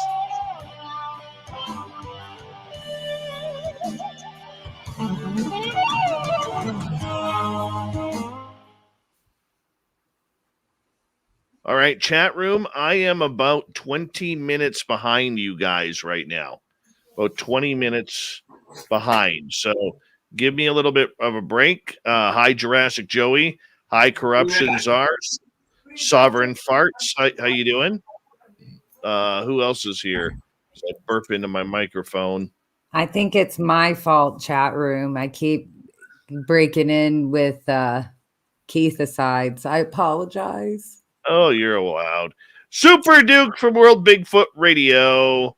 How you doing, man? And who else is here? Downshift, nice to see you.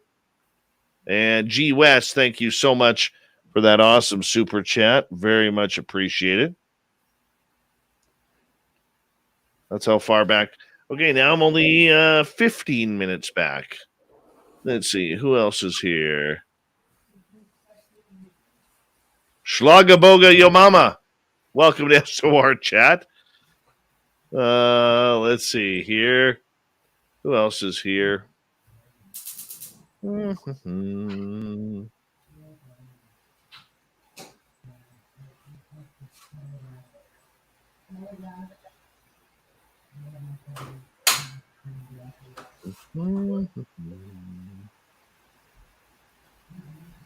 Hi, Dirty Filth.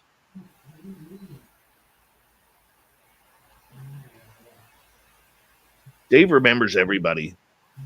At least he tries to.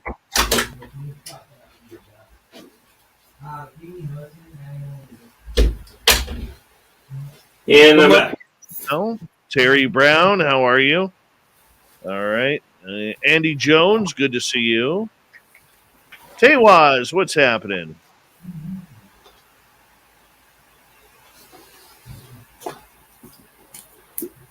Hey, God's Big Toe on Twitch. How you doing, buddy?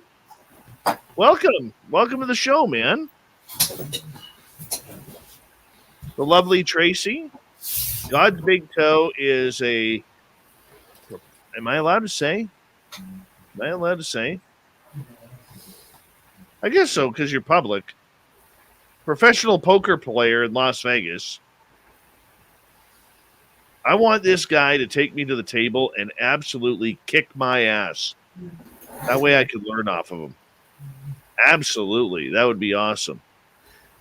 you do realize he can kick your tail feathers if he doesn't take you to the table. I know. Scrub-a-dub-dub, welcome back to the show. Who else is here? Let's see here. The gorgeous Tracy. Welcome. Jeff Steve Garvey, he'll hit a home run for you. Kashuga Zoom tight. What's happening, man? Where you been hiding? And let's see here. Yeah, there we go. If you guys want to learn how to play poker the proper way, go on to Twitch, sign up, or YouTube, sign up for God's Big Toe. Incredible poker player. Incredible. Plays professionally. And if you're like me, an extreme amateur who loves the game and panics at the table, this is the dude who will teach you. Just watch his channel. Watch him play. Listen to what he says. I've already learned some really cool tips. Really cool.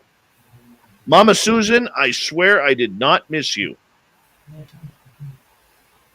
Chili B7, what's happening? Good morning to you. Hey, that was some nice language there your son just used there, Keith. Yeah, better go and clear that up, eh? Go drop an elbow. We got 1 minute, man. Here he goes. Here he goes. I'm back. Hi, Nicole. I'm almost back. What's Status happening? check. Status check on the mini carbon unit. Mm-hmm. Still awake. And B, I did not miss you. And B, I did not miss you right off the top of the show. Swear to God.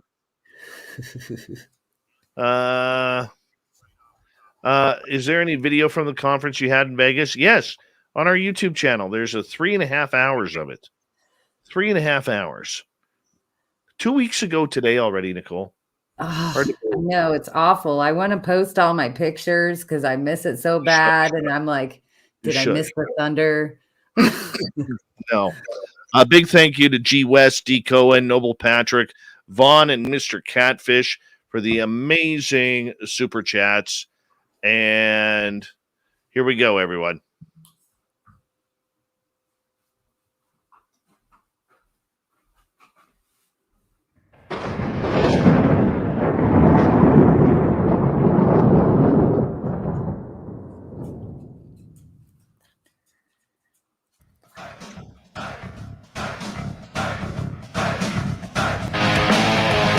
We passed the halfway point of Spaced Out Radio tonight. Good to have you with us.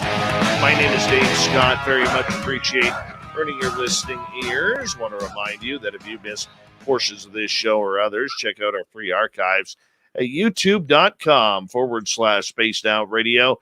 Do old Davey the favor, hit that subscribe button. Our website is spacedoutradio.com. We have a plethora of features for you.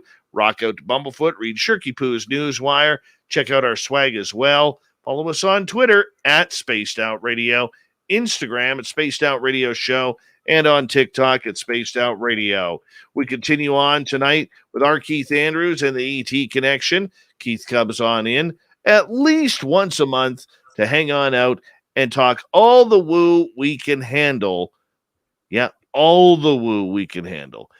Also joining us tonight, one of our favorite researchers, authors. She's part of the Spaced Out Radio team as well, Nicole Sakach. We're going to get right to the questions here, Keith. Sovereign Farts wants to know, Keith, you mentioned before that we're lucky we haven't burned to death yet. Does the Galactic Consortium or the reptilians kill us off via fire by lasers every so often? If so, why? Because we get smart? Oh, hold on, Keith. I got you on mute here. There we go. That doesn't work well. Okay. I only know of one time when they actually did wipe out part of a civilization with fire. And that was several thousand years ago. But the answer on the whole is no, they don't. Mankind does a phenomenal job of doing that all on its own. But I mean, a lot of the forest fires, from what I understand, 99% of them are just, that's the way the atmosphere works. But while mankind has been playing around with HAARP, while they've been trying to figure out how it works, have they undoubtedly set off a number of them accidentally or possibly intentionally? Yeah. But the consortium itself doesn't. And the way you know this, okay, is one time I know that they did it. They didn't just light a forest fire. They leave the forest fires alone because the forest, the Arboreans and ETs itself are not the problem. If the off-worlders were going to light something on fire, they would pick a major city and they would burn it to a crisp right from the ground. They'd burn it right to the ground. You said HAARP correctly. Is that an acronym for something? I don't know what it actually stands for, but it happens to be a government thing. It's the first generation terraformer. Gotcha. That was a golden nugget right there. Golden nugget. All right. YouTube account wants to know, I have O negative blood. Does this mean I have alien DNA? It's why I'm so awesome. I think the ego is what makes you awesome. But the blood is just another type of blood. You know, the blood type in corporeals doesn't have any functional bearing except determining when they are striving to do a test on that specific blood type. But it in and of itself is not alien DNA. Well, there you go.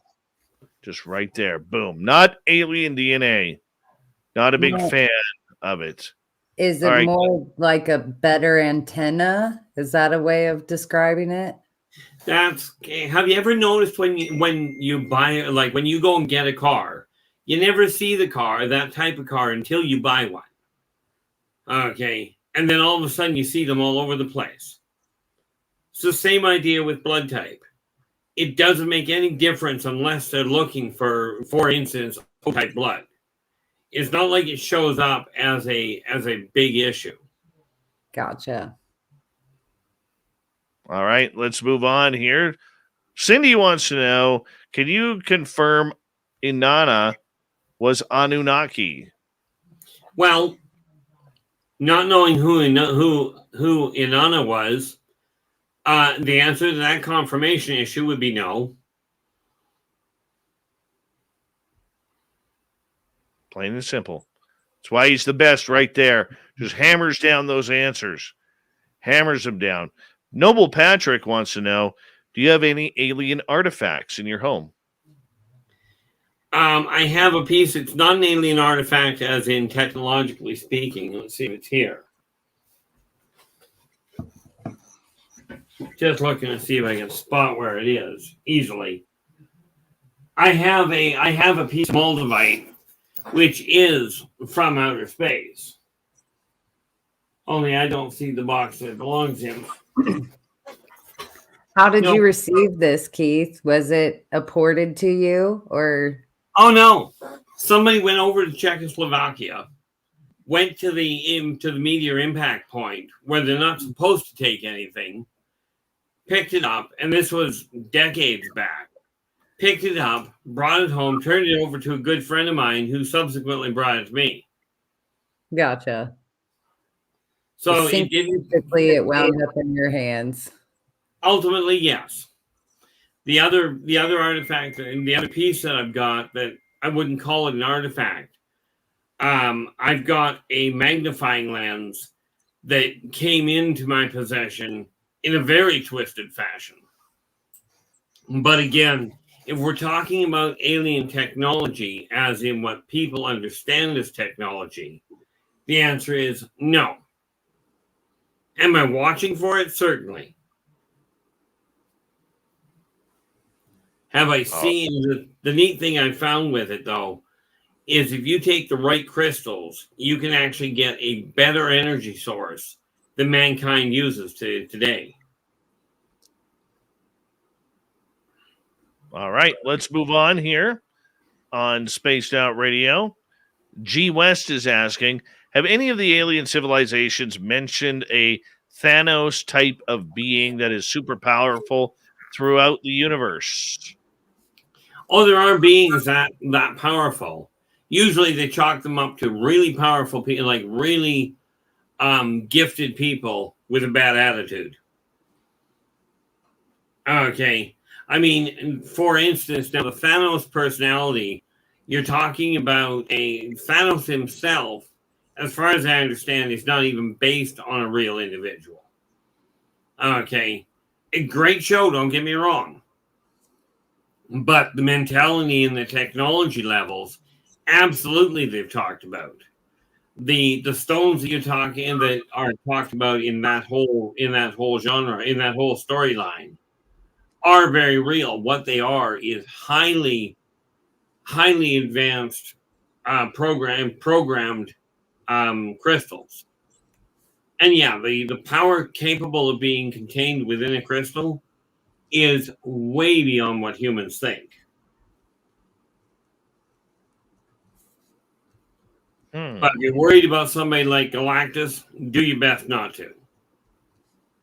Brown Dwarf is wondering, are Greys or any other type of ETs programmable life forms?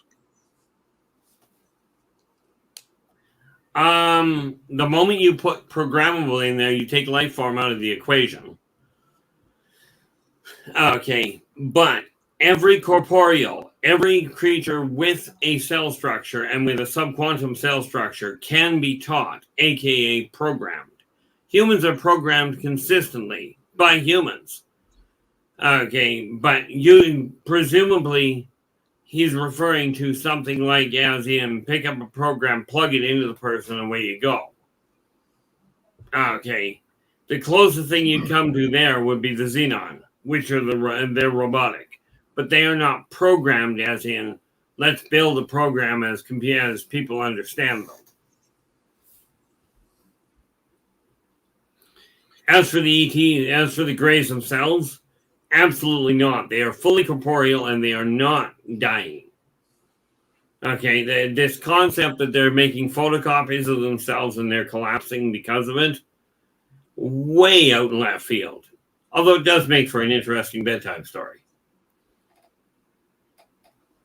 Makes sense.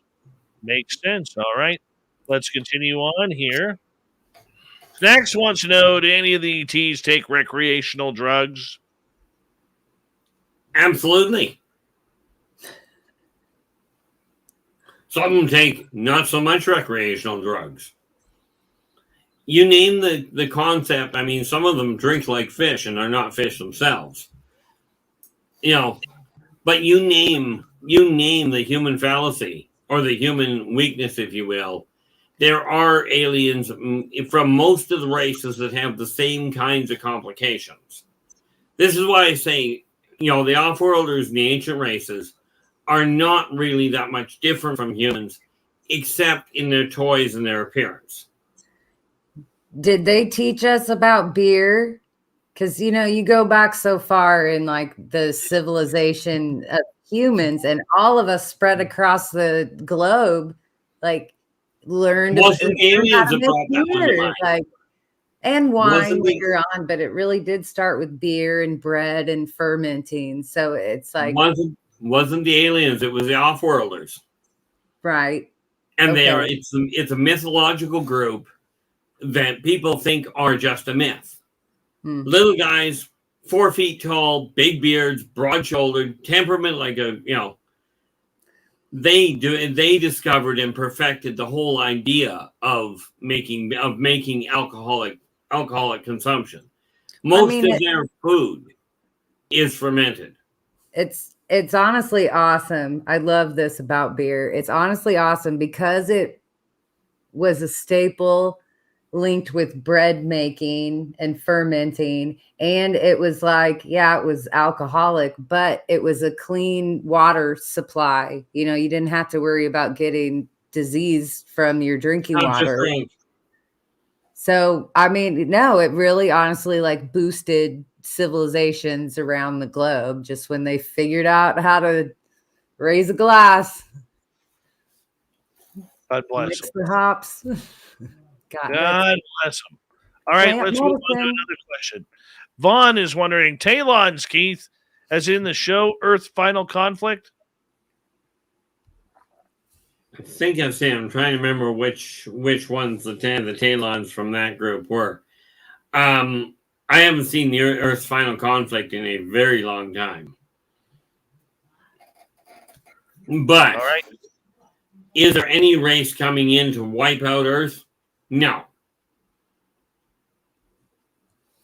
All right. Lucy would like to know, are there any humanoid species out there beyond Earth? Yes. The Mobians actually colonized Mobius from Earth. So the Mobians are, in fact, Earthlings originally, but we are talking several thousand years ago. Other than that, mankind does have colonies, does have outposts on multiple planets, but they're not spread across the star system yet. Think about all that beer out there in the galaxy and beyond. It's a lot of breweries. There is, but understand, we use hops and what have you here. Right. That isn't all that is used for fermenting. Oh no! I know. There's some food love and chemistry going into all those brew houses across the planet.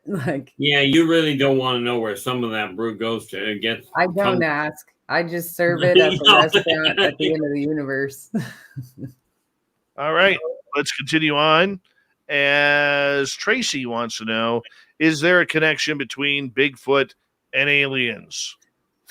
Technically, the answer is yes. Bigfoot itself is Bigfoot. Okay, and this one Dave and I have argued over forever and a day, I think. But Bigfoot itself, as near as I can piece together, is Gigantopithecus. However, the Wara are a race that looks extremely like Bigfoot, but is highly aggressive. Right. And they are aliens. But Bigfoot itself is from Earth. Sure it is, Keith. Sure it is. Hey, wait. There's always a back door to those comments. This Earth in this reality dimension or in all Earth dimensions to where the man with the big feet can just slide in and out or between. Like, come on, clarify that. Have you ever seen natural camouflage at its finest? Yeah, we were talking about that in Vegas. That's what the Sasquatch does. There you They go. do not jump dimensions. But they have been around for an extremely long time and have figured out how to hide, in case you couldn't tell. We might have to merge some theories here, but that's all right. This is what we do on Spaced Out Radio. Bring governments together, bring Bigfoot and ET research together, contact. All right here, Spaced Out Radio. All right. Corruption Czar wants to know, why would space aliens have treaties with governments? It's so much better than taking over the planet if you're trying to study them. Humans haven't figured out you learn more by talking than you do by overthrowing. So they come into the area and they go, okay, here is a society that is on the verge of either uniting or decimating itself and blowing itself back to pre-Stone Age. And rest assured, we have a massive EMP pulse here. Most of what mankind knows will go the way of the dodo bird. Because most of it is on right now.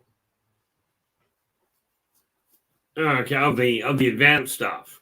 But that's why the treaties were set up. It was to learn about humans and to figure out where they were, how they were evolving. That was such a nice thought. It's kind of like the kids that lose half of what they learn on summer break. It's like we never retain as much as we truly learn, but then we move along like we're big know-it-alls. So, yeah, I've noticed. Excellent.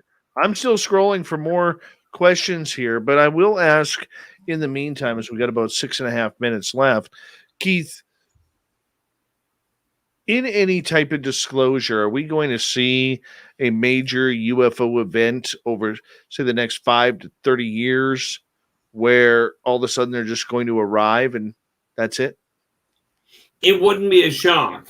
It won't be. I doubt very much you will see this idea of them making some sort of grand entrance and going, look at me, we're here.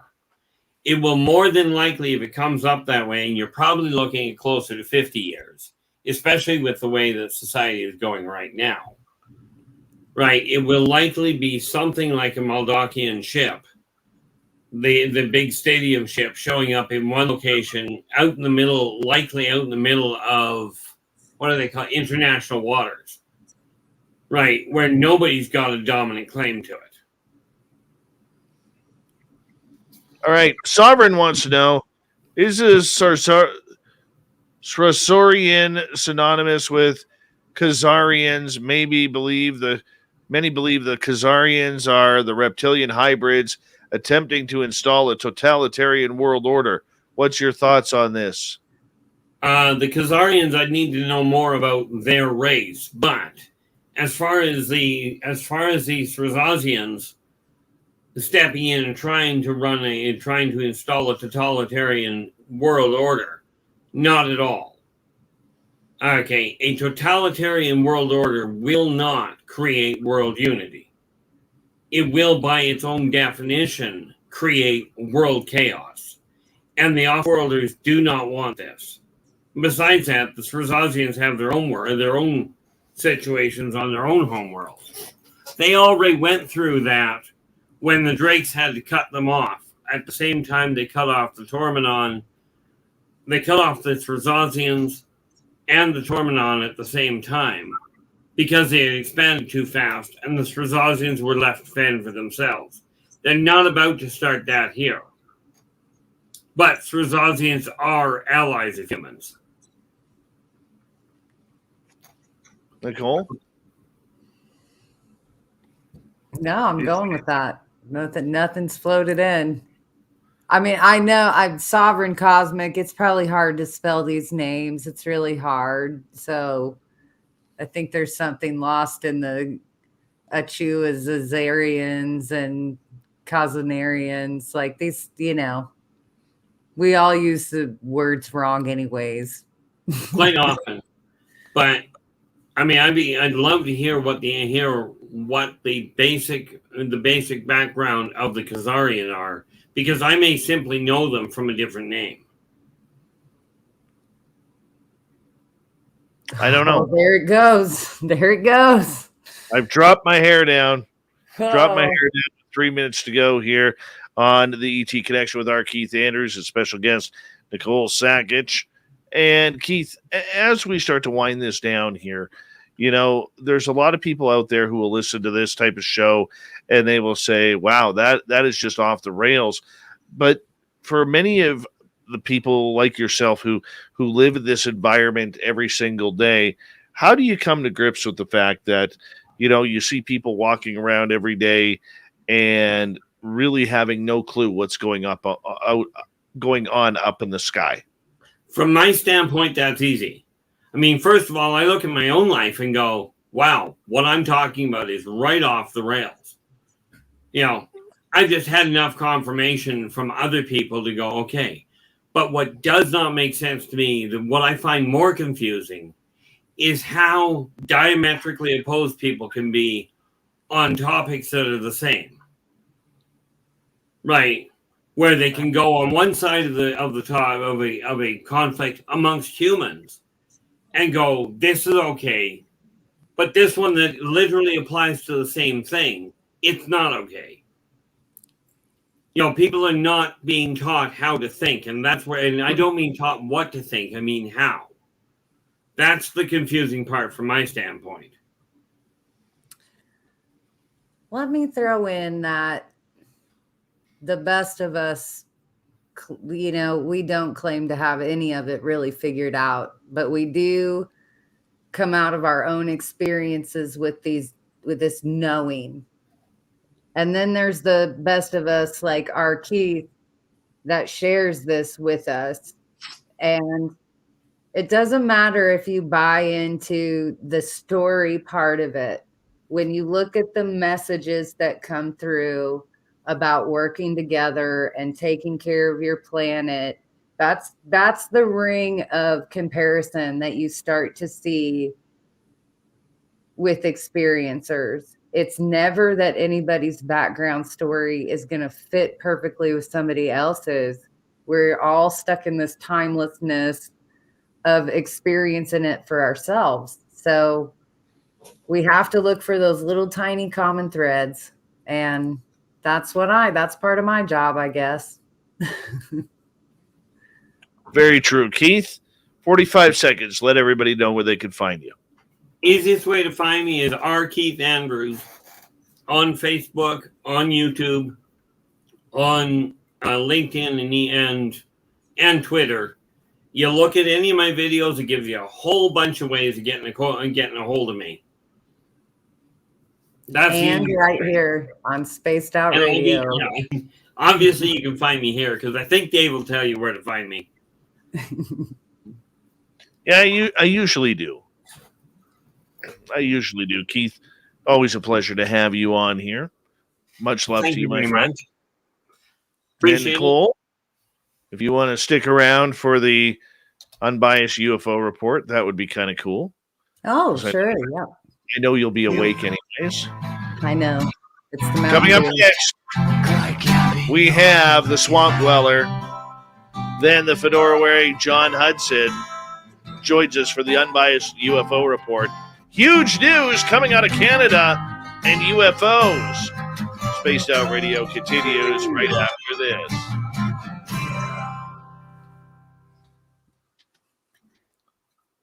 Good job, Arkeith. Thank you so much.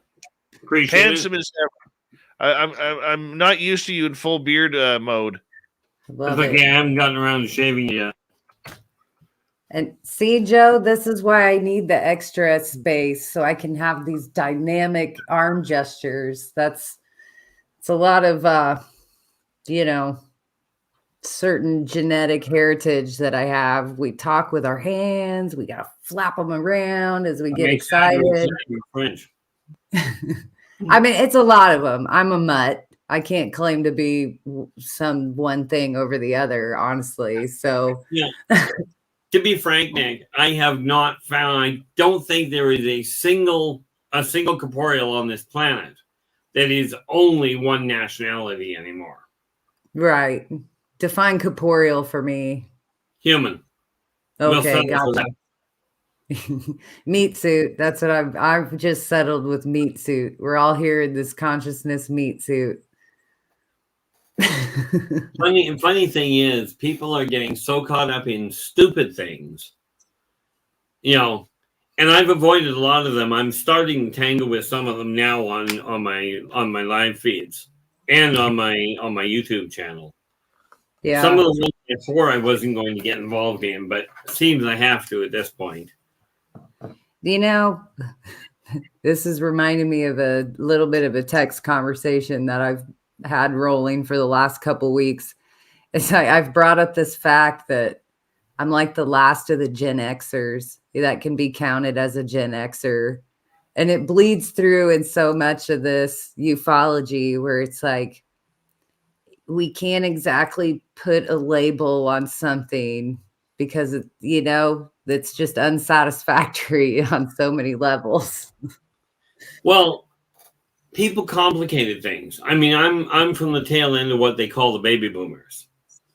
Yep. Right.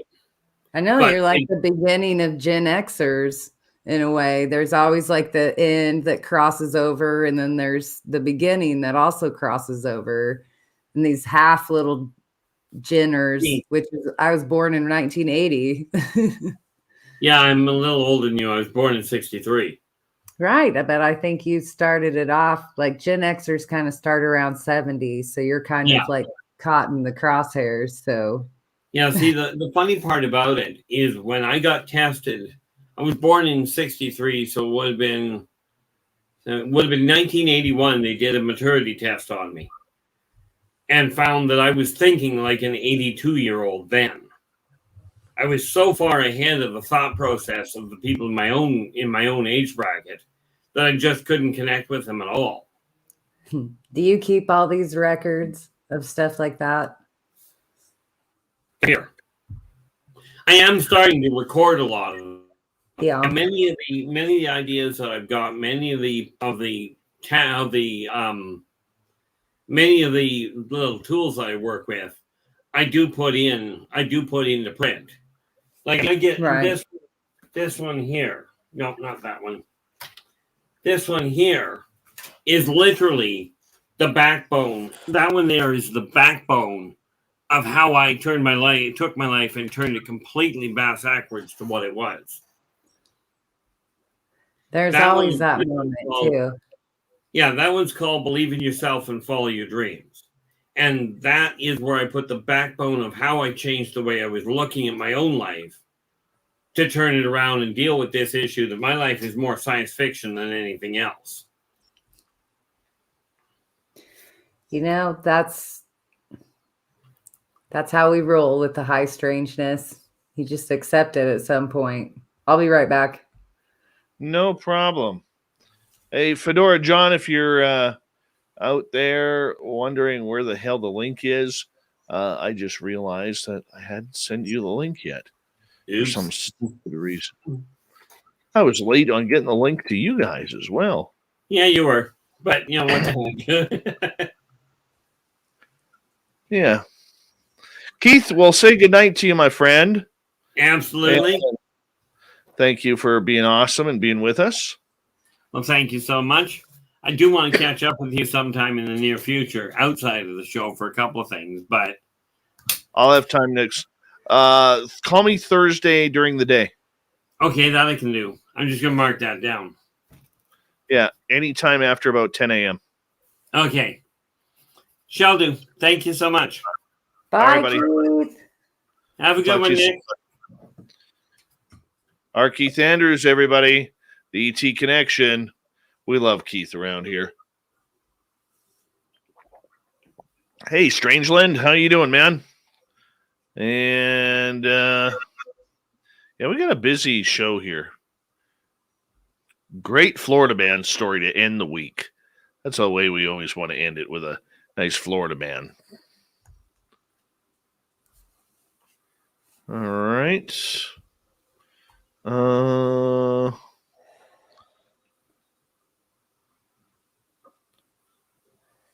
I'm going to be Florida woman at the end of this month, Dave. Just FYI. Are you going to Florida? Booked the beach house last week.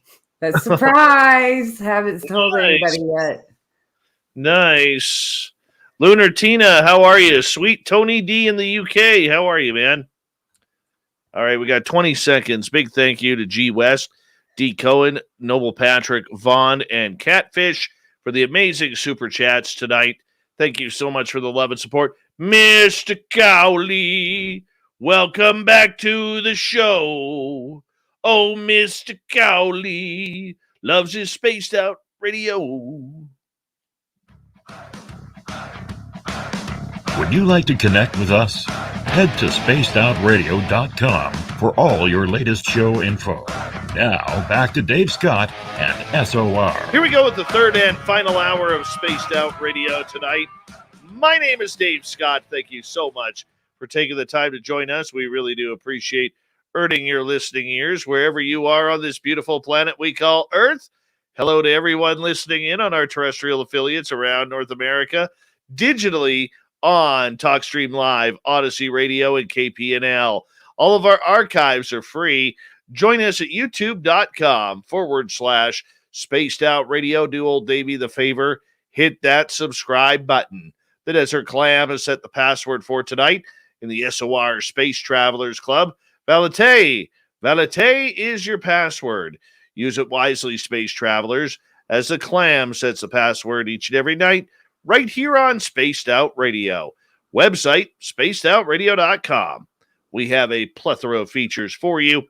Rock out to Bumblefoot, read Shirky Poo's Newswire, check out our swag as well. Follow us on Twitter at Spaced Out Radio, Instagram at Spaced Out Radio Show, and on TikTok at Spaced Out Radio.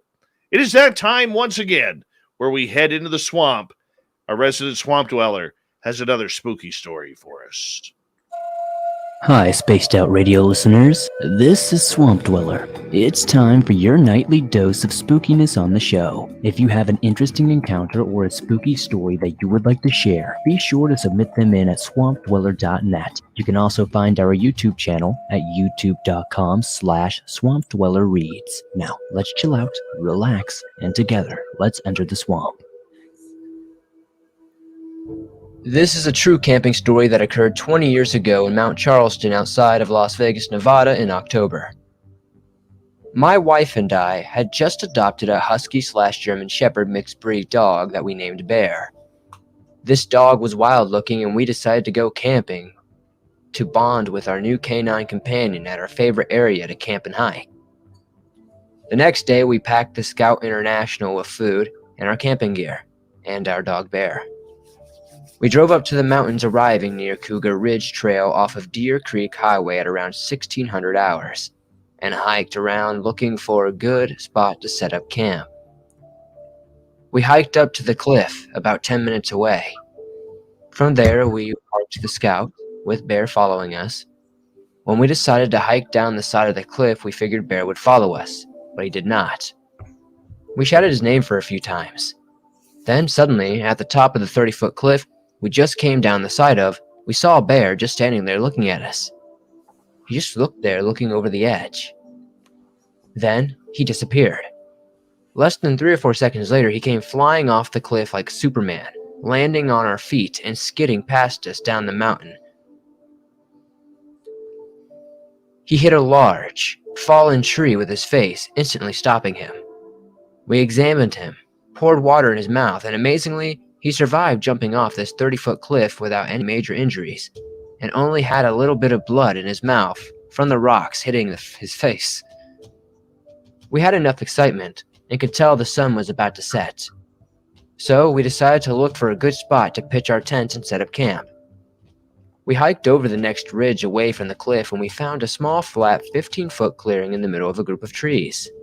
After setting up our tent, we made a fire to prepare hot dogs for dinner. It was a cool, clear night, and it started to get cold fast, so we let the fire die down and went into our tent with Bear.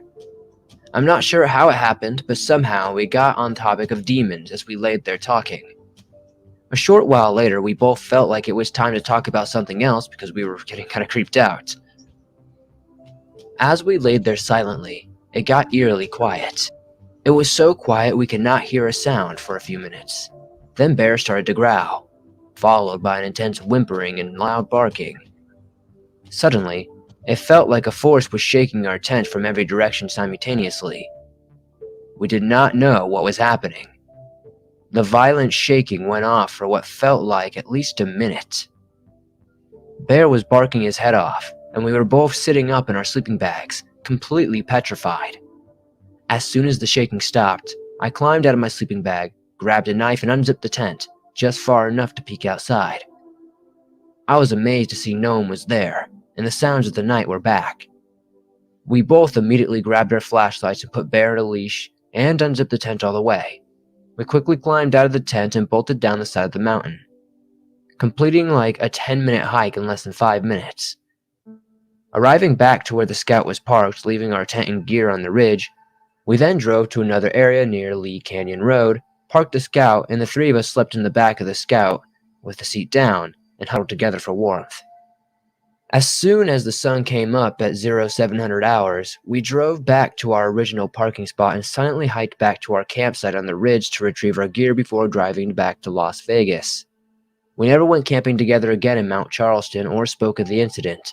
Sadly, the week after our camping trip, our dog Bear ran away from home, and we never saw him again.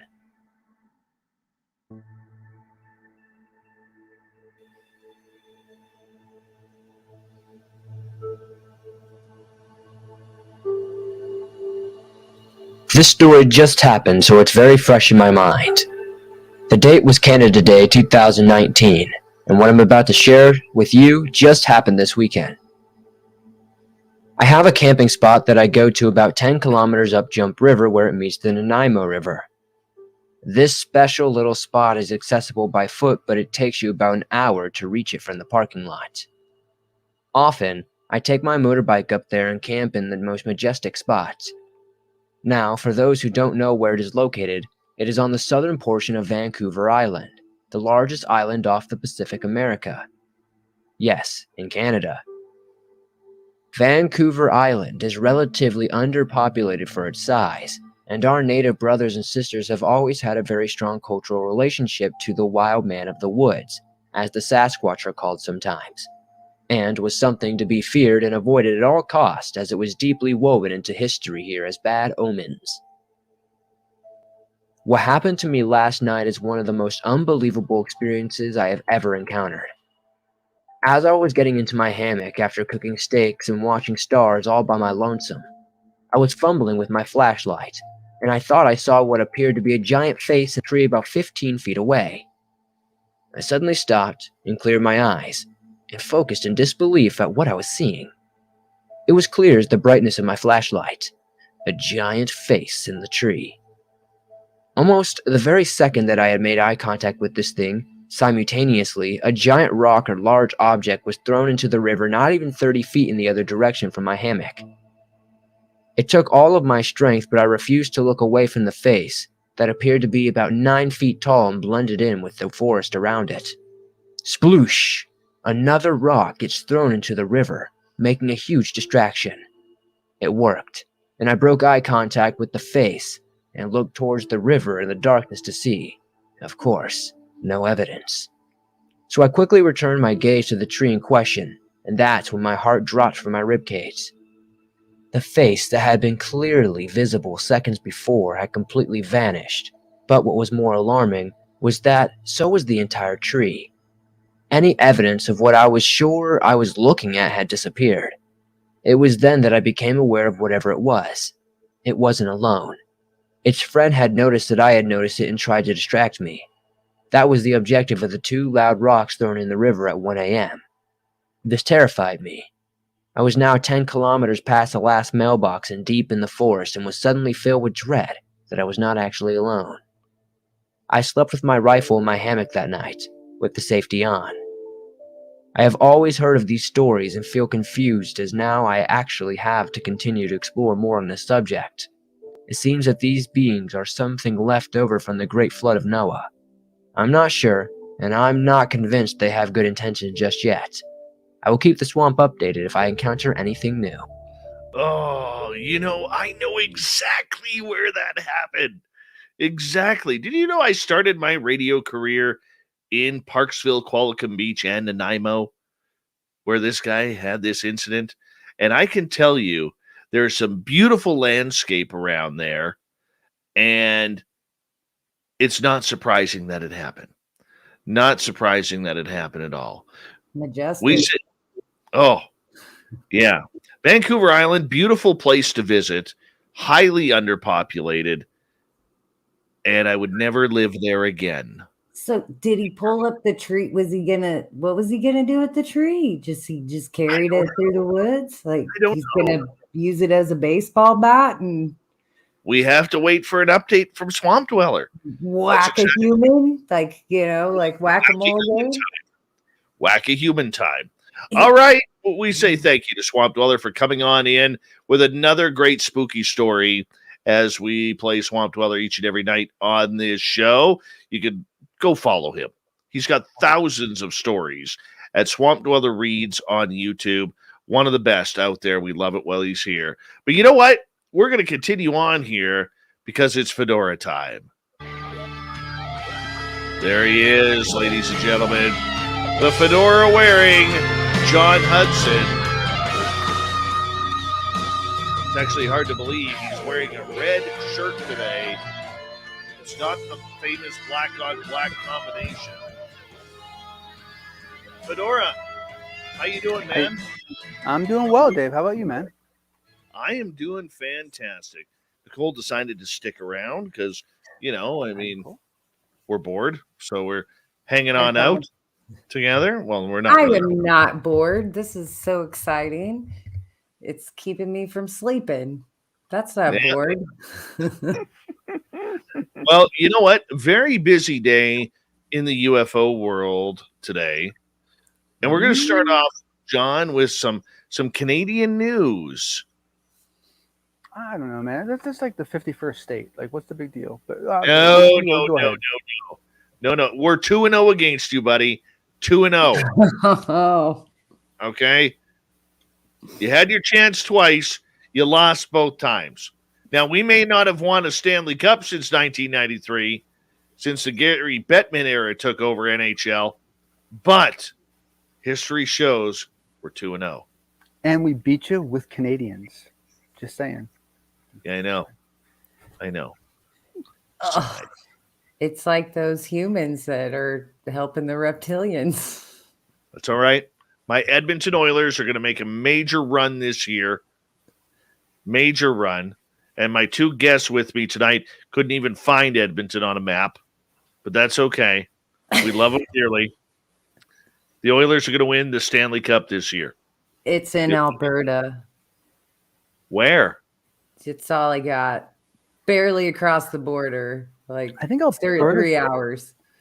Alberta's the only place I haven't been to, I think. North of Idaho. That's Calgary. I'm just throwing out locations, honestly. I know. If we're going to random places, did you know there's actually a Chihuahua, Mexico? Yes. It's a real place. There was actually UFO sightings there. They don't make Chihuahuas there anymore, though. They exported that to Texas. There are wild herds of Chihuahua around Chihuahua, though. Oh, really? They didn't tell me that. That's cool. There's also a giant gold mine there. I've actually been told that, and this is a little stock option for you. little stock tip that according to the Motley Fools, that this place is about to explode for the next 10 years of gold mining in Chihuahua. And Really? it would be a good time to invest in that. You know what's, well, boy, man, I wonder what's going to happen, because I don't want to sound for too far, but I got to admit, like I said before, I've been to a lot of countries. I have never in my life seen vastly different economic scales right next to each other with absolutely no lines at all. And it's actually a really insane place. I mean, lovely people, but it's really not stable. I mean, it's really crazy. South America, is that what you're saying? Well, specifically Chihuahua, not all of South America. There's lots of places that are actually doing really, really well. But Chihuahua itself, it was like, I've never seen, I leave like this 5-star hotel with like all this stuff, and then you go and there's like no street lights, no sidewalks, no running water. No. It's just crazy, That's on the nose. That was the same experience I had. Yeah, it's nutty. But beautiful people, a beautiful place. Yeah, they all want to come here, and I want them to. Want to give a shout out quickly to my cousin in Las Vegas, who looks like Bob Vila's twin. Hey, how you doing, Bob Vila? Nice to have you here. All right, let's get to some UFO talk, John. Start off with the Canadian news. Yes. Well, I heard that you had something to do with it, so I figured that you were going to be the one breaking it. I was all excited to be the one interviewing you for once. Okay, I'll take that bet. So Daniel Otis, who is a freelance writer for Vice Magazine, also works for CTV News, tipped me off last night that there was going to be a big story coming out of CTV News on UFOs. And believe it or not, this actually got airplay across Canada on their newscast. Is this someone who had shared news with you previously? Were you considered a reliable person for them? I hope so. That's all. So please. If I'm not reliable, holy cow. So anyways, here's the big news. Right before the DIA's UFO report came out last June 25th, on the 21st of that month, former Canadian Defense Minister Harjit Sajjan was read in on UFOs. Now, this is all tying to what is Canada's role? Is it happening here? Are we taking the report seriously through the military, through NAV Canada, through other aviation areas in Canada? And it is still not known as of yet whether or not Prime Minister Trudeau has been read in. I do believe he was back in 2019 when former ambassador to Washington, D.C. was briefed and came back to Canada to brief in the Prime Minister. But the big news is this has finally hit mainstream media. Now, I do have some information that I can share on this. Number one, my sources tell me Lou Elizondo is one of the ones who gave the briefing. Now, if you recall, a week ago when Elizondo was on this show, what did he say, Nicole? You were the one that hooked up the people that needed to hear the briefing. Or which part? Or he said he was stepping away to make things happen. Well, considering you're just talking Canada, I would think that the Canadian portion was probably the most important part of that. Right. He didn't name your source, though, and he said that you'd been setting on this for a long time, like working this happening. So it was just so perfect that you could bring these two worlds together. So now, I did talk to somebody in Ottawa today, and this was their quote. This is my source in Ottawa. I'm going to leave their name out of it. This person says, I will tell you as soon as I chat with him, because I'm trying to get an interview with a Canadian politician for the beginning of June regarding this. We now have an official party position on this, which is great. It's not the flashiest of quotes, but getting our shadow minister to state that the government's objective should be identifying the origins and intent of these UAP is a green light for us to call on the government to get to work and do whatever is necessary to make this a reality, which now means there's a good chance that if the Conservative Party of Canada plays their cards right, they may bring this up in the House of Commons, which means that's going to be in front of all the Canadians who are watching, all mainstream media outlets, and Canada has officially opened the doors on UFOs. Now, I was talking to a source. We are working very diligently right now as Spaced Out Radio to do the follow-up on this major story that has happened. And I have, for one of my sources, literally scared the hell out of him today when I posed 31 questions to this person. And if he comes back and says, hey, I'm going to answer these, I will give his name and we will go from there. But we're going to write up a story. That story, once we write it up, once we get the information, it's going to take hopefully less than a week. We're going to write up that story with all the information and really blow the top off of this Canadian story about UAP. And if we get that, we know that we have a publication in the United Kingdom that wants to pick that up. I'm going to be tipping off some of my journalist friends regarding this across Canada, and we're going to run with it.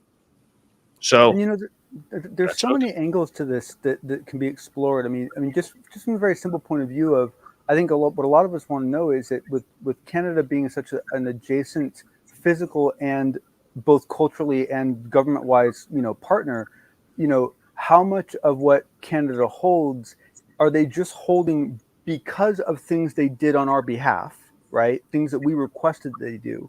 And then how much of what they have has been generated by their own research, right? And then honestly, the third part, which is how much of it have they just bumbled into, right?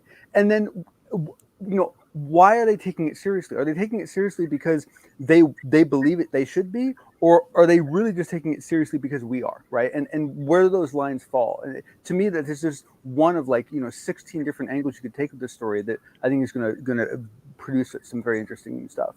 Go ahead. I like the angle that your defense minister received his briefing in June 2021. So, see, and I was tipped off that that's not the first time he's been debriefed on this. Right. Well, that's the first where we've seen it trickle out into public. Absolutely. Well, that also means that his second briefing was deeper. Right, or at least it was more verbose. Well, because there would be no reason to do a second. There's a lot of work involved in doing a briefing, right? So it falls in suit with a lot of work over the decades and even reading behind the lines with what the Canadian government does and doesn't do, and their biggest give is they never say anything about anything for so long. And then it came out with Rakowski that there has been this lifeline, working handshake agreement with Rakowski over the decades. And then that goes all the way back to the Wilbert Smith days. So, and Rakowski actually sat in on the SCU meetings. With the government, I'll put up. I'm going to get you guys to hold on right here because we are going to continue this conversation and other UFO topics with the fedora-wearing John Hudson, co-host tonight, Nicole Sakach, and myself, Dave Scott. The hair is down, the gloves are off. Talkie playoff time. What better way than to talk UFOs with my friend right here and my friend down here, and we're all good. Spaced Out Radio continues right after this.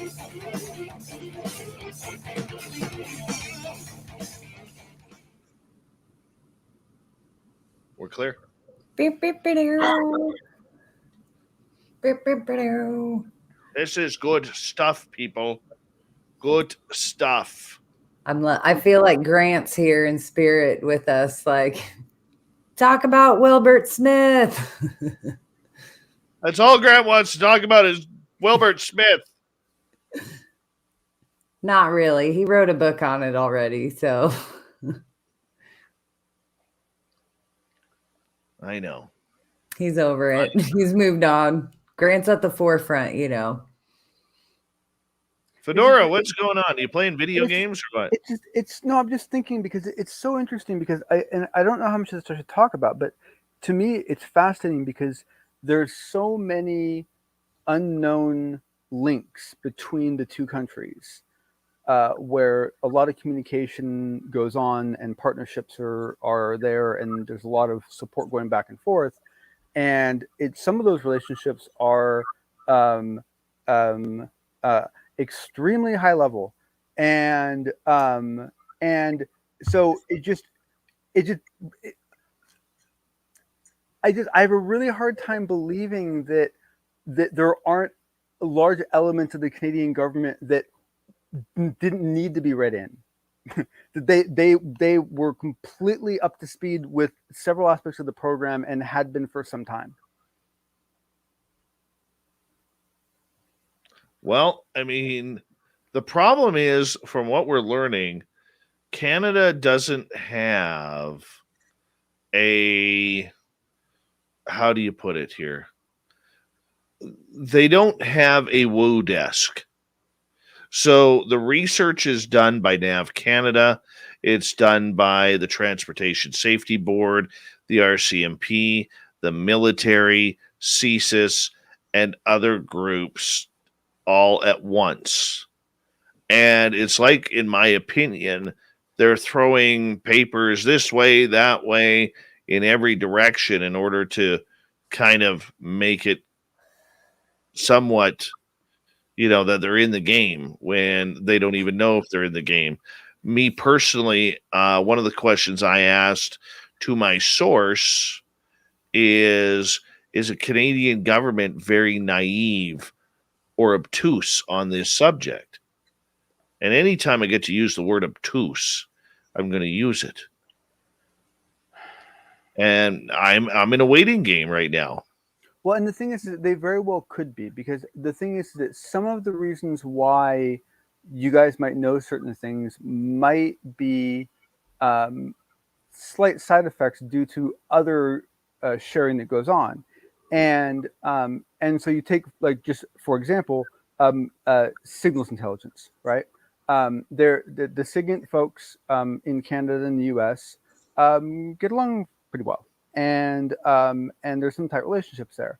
And so and now they are not, contrary to what people think, those guys aren't necessarily interested in like specific content of a specific line, right? That's not how they typically work. But you can still see that there would be a relationship there that would certainly facilitate a fair amount of knowledge transfer and might even require it under certain circumstances. But that wouldn't necessarily trickle down or up to any other group, because it would only be the SIGTEL guys that are in on it. I think that scenario makes sense when you overlay the relationships and bonds that were formed between governments in World War II and post. And then, everybody talks about our relationship with England, dragging us into that conflict. But things that really solidified that alliance was governments related to England, like Canada. And so when you overlay a lot of money that to make dynamic with now climate, it's like Dave said, they don't have a woo desk or a weird desk, but they have this network already in place that coincides with ours, just based on, things like Reagan put in place. So, I mean, that's the avenue I chase with this. Because, yeah, the Canadians are probably just as compartmentalized as any faction in our own United States government. So well, we don't know what we have with our own network. Yep. No, so true. All right, so guys. True. 10 seconds. Big thank you to G West, D Cohen, Noble Patrick Vaughn, and Catfish. Excuse me. Here we go with the final half hour.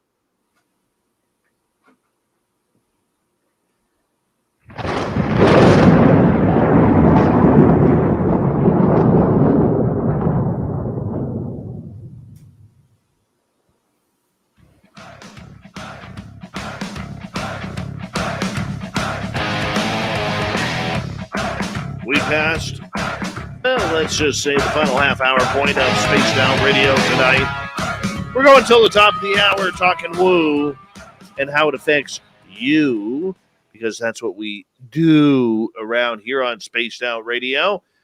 Good to have you with us. My name is Dave Scott, and we got the fedora-wearing John Hudson and Nicole Sakach here with us tonight. Before we bring them on in, we want to remind everybody that if you missed most of this show or others, check out our free archives at youtube.com/spaced out radio. Do old Davey the favor, hit that subscribe button. Our website, spacedoutradio.com. We have a plethora of features for you.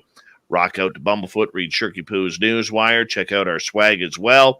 Follow us on Twitter at Spaced Out Radio, Instagram, Spaced Out Radio Show, and on TikTok at Spaced Out Radio. Yes, the Unbiased UFO Report continuing here tonight. And our good friends John Hudson, Nicole Sakach with us. We're talking about the Canadian story here, that it has been finally announced that Canada's defense minister, the former defense minister, Harjit Sajjan, was read in on the UFOs, potentially by Luis Elizondo. And that happened in 2021 of June, and it happened just days prior to the United States government and the DIA releasing their preliminary UFO report on June 25th of that year. Quite coincidental, John, that it happened within 4 days. Well, and it just dawned on me that it's also super curious that why Elizondo did it. I mean, I understand why Elizondo was the contact from you guys setting it all up. That makes sense to me. But as far as being the one to actually deliver the I'm just surprised that he was the one that delivered the message, because at that point in his history, he wasn't working, officially for the federal government. He was, contracting and so forth. And so I'm just kind of surprised that he was the one that did it, what he was doing on unidentified, though. Yeah, no, very, very true. Very, very true. Yeah, no, very, very, very true. Very, very true. Look at who he met with, like, just in Italy. Like, that makes sense to me, too. So, well, it's going to be easy to see how this plays out. I know Spaced Out Radio is going to have a big part of this. At least we should. I hope so. If nobody jumps in and steals my source, that's what it comes down to. Because, my other people know who my sources are. I just don't give them up. And other people will be like, oh, well, old Frank over there, he was telling me. I'm like, oh, God, shut up, Frank. And that's just the way journalism works. It's just the way it is. It's like when Grant and I break certain stuff, there's always that somebody who's like, shh, you're going to ruin it. And it's like, oh, yeah. I understand that whatsoever. What else you got for us tonight there, Fedora? Well, there is this very interesting story of this high-resolution image that has come out from the Institute of essentially a geographic national for Costa Rica. And this is essentially a picture that was reportedly taken on the 4th of September in 1971. We actually have a fair amount of information about who took the picture, what kind of plane they were flying, altitudes, time. There's actually a phenomenal amount of information available for it. And then there is the photo. And I gotta be honest, I struggle with this one. And for no reasons at all than just my probably completely misplaced gut instincts, which it would not be the first time. I don't know. I know what it is. The angle that the ground is at in relation to the camera, to me, is very different than the angle that the saucer is flying at. If the saucer is flying perpendicular to the land, then it might not be as easy to identify. And so it almost looks to me like someone intentionally tilted it in a weird way just to make it look more obvious. And that's unfortunately but the thing is that there's a very, very good chance that this is actually a completely authentic photograph, because there is a lot of information on it. And, what I'm saying right now is basically what most people do on Twitter, which is just shoot from their gut. Right. So, but I'm just basically explaining, looking at it, it's like, I don't know, to me, it's not, it doesn't have the wow of some of the other photographs I've seen, because for me, I pretty quickly go to questioning this one. Okay, well, give us the background on this so we can form our own opinion here. Yeah. So essentially, at 10,000 feet, the aerial photographer Sergio Lorenzi, I believe, activated his 100-pound map-making camera. At 20-second intervals, the camera shot images of the water in the rainforest in high-resolution black and white. None of the occupants were aware that there was anything taken. It was eventually, after pulling the negatives out to study for potential ways of connecting the lake with nearby rivers, someone saw on frame 300 this image. It has a timestamp of about 8:25 in the morning, and based on everything else in the photograph and their known variables, because of the nature of the way they were taking film, they can say within reason that the object was between 120 and 220 feet in diameter, which is actually still a pretty big range of unknown when you get down to it. What year was this? This was filmed, taken in 1971. Now, it should be interesting to note that if I read this right, looks like over the years, the image has been analyzed by several people, including Dr. Jacques Vallée. Right. They all concluded that the image in the photograph appeared real and was not the result of double exposure or deliberate fabrication. And it wasn't just Jacques Vallée; it was also Dr. Richard Haynes, and they appear to stand in front of it. So the perfect example of what I'm talking about. My gut, possibly gave me very bad information. I believe another interesting side note to that anthology of people who believe in this photo is, I believe this photo hangs on Leslie Kean's wall in her house. And it also has popped up in the work that James Fox has done for his Phenomenon film. So was this the alleged photo that was hanging in Nick Pope's office too? No. That's a completely different photo. That one's not a UFO. It's not. Well, it's probably a hair pick. If that was the one that I'm presuming that I just spoke of, it's been so authenticated. It's held in such high regard as being a true photo. And it is kind of like you said, the really real ones always kind of surprise people and look a little fake. So very, very often, because it's very clear. You can really see it. And it's such a classic cliche shape, it's like now it is not even that when it was taken, it is not fair, but that almost doesn't lend the credit. You know what I'm saying? Okay, so then it's it was set up for the right time period. You know what I mean? Like to me, the designs should, I don't know. To me, UFO styles shouldn't go out of style to us. You know, like to me, like their story arc trajectories. I don't know. That part's just always frustrated me. The whole idea that there are like old looking UFOs. It's a beautiful picture. It is.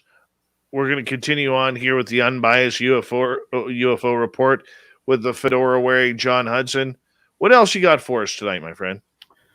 Well, let's see. There were some other articles that you sent me here, so let's see what we got here. So the Costa Rica one was definitely something very, very, very interesting. The resolution of that Costa Rica picture, is certainly it's certainly pretty crazy.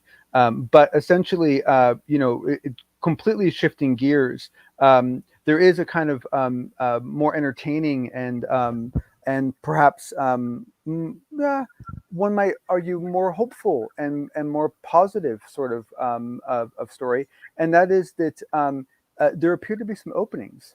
For those of us that consider ourselves to be helpful in the field, maybe we want to be checking this out. Basically, these are positions in the AOIMSG, and I'm going to have to say it like that for a little while longer, because otherwise I'm going to mess it up. But these are actually positions within that organization, including, and these are like not like, these are not like low-level roles. This one is for a collection lead, but it's at a grade GS-15. A GS-15 is like, that's what Lou was. That's not a low place to be by any means whatsoever. And so I'm kind of surprised by that. But essentially, you can read into it, and that's not the only position that they have posted. So there's actually there's the data collection, and there's also a one for a senior analyst lead, and another one for I don't know. I can't help but giggle over this, because to me, I love it when weird stories like the phenomenon brush into really mundane aspects of society. Just like really like just like dry cleaning type stuff. Like this, and that's essentially what this looks like to me. Because this is all infrastructure, right? This is all they're actually trying to fill roles. Say again? You're teasing us. What's the position opening? Yeah. Well, no, I said what they were. Is it a chef? One of them's a collection lead. Is it a chef's position? I'll go cook in their cafeteria. No, one is a collection lead. One is a senior analyst lead. One is a there was one other one that got seen, and there's a couple. There's other positions posted, but and the thing is, it's not to say it's not fair to poke fun completely, because if you read the positions, this is actually exactly what I would be hiring for if I was trying to build out that team, right? They're not shooting for the wrong fish, sort of a thing, right? It's just more just funny that here we're all talking about all of it, and then you find out that they're like, yeah, and it's serious, and we have open recs, and we have to fill them, and it sucks because we're gonna have to do reviews and like normal stuff, and it's like, yeah, normal life, kind of funny. We've all seen Goodwill Hunting. I'm going to tell you right now, if I were to submit a resume to this, all I would put on there is woo. That's it. I know I'm getting hired right there, because they're going to call me in. They're going to say, what the hell's with this resume, man? All you got on there is woo? And I'll say, that's all you need. And I am the captain of the woo train. Let's roll, baby. Let's roll. And I'm going to put woo and can cook. Done. Well, honestly, they're taking my app over yours. Honestly, Nicole, with any time you have a group that does field work, they all need to having someone on the team that can actually cook is a far more valuable asset than most people come to realize. Casey That's a real Ryback. selling feature. Casey Ryback says it all. I Yeah, love yeah. Steven Seagal movies. Oh, Casey Ryback. And all great adventures have chefs. I'm telling you right now that if Canada gets its own woo desk, I'm going for it. I am going for it. There is no bloody way that if Canada gets a woo desk, and I'm going to submit the resume, I will show each and every one of our listeners my cover letter towards my resume. Hey, we have to beef up the clearance side of our resumes, I think. Like, just a little bit. They don't like no one like joins thinking I'm going to run the weird desk, right? Like the people that run the weird desk probably got sent there because they did something wrong, right? I mean, they were probably sent there because they're in trouble, right? I mean, it's like that's not going to be a position that's going to necessarily be good you're for your made career, for right? the woo desk. You're made for the woo desk. I mean, I can't even. Just like I can't even imagine. Had to do the X-Files. Like they were made for the X-Files. You're made for the woo desk. We'll get into that later in the After Hours show after we go off the air tonight. But first, it's time to get to Shirky Poo's news.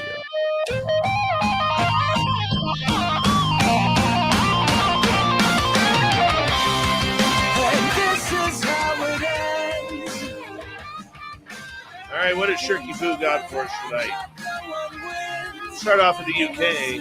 A couple who won £3.6 million on the lottery have decided that they have now figured out their next career path. Laura Hoyle, who is 40, and Kurt Stevens, who's 38, thought they had just won a fiver when they Set for Life draw was made last March. Instead, they scooped up £10,000 a month for the next 30 years after matching all 6 numbers. But it's not just a new house, lavish holidays, and fine dining for the Nottingham couple. Nope. This is how they are spending their next 10 plus years or 30 years.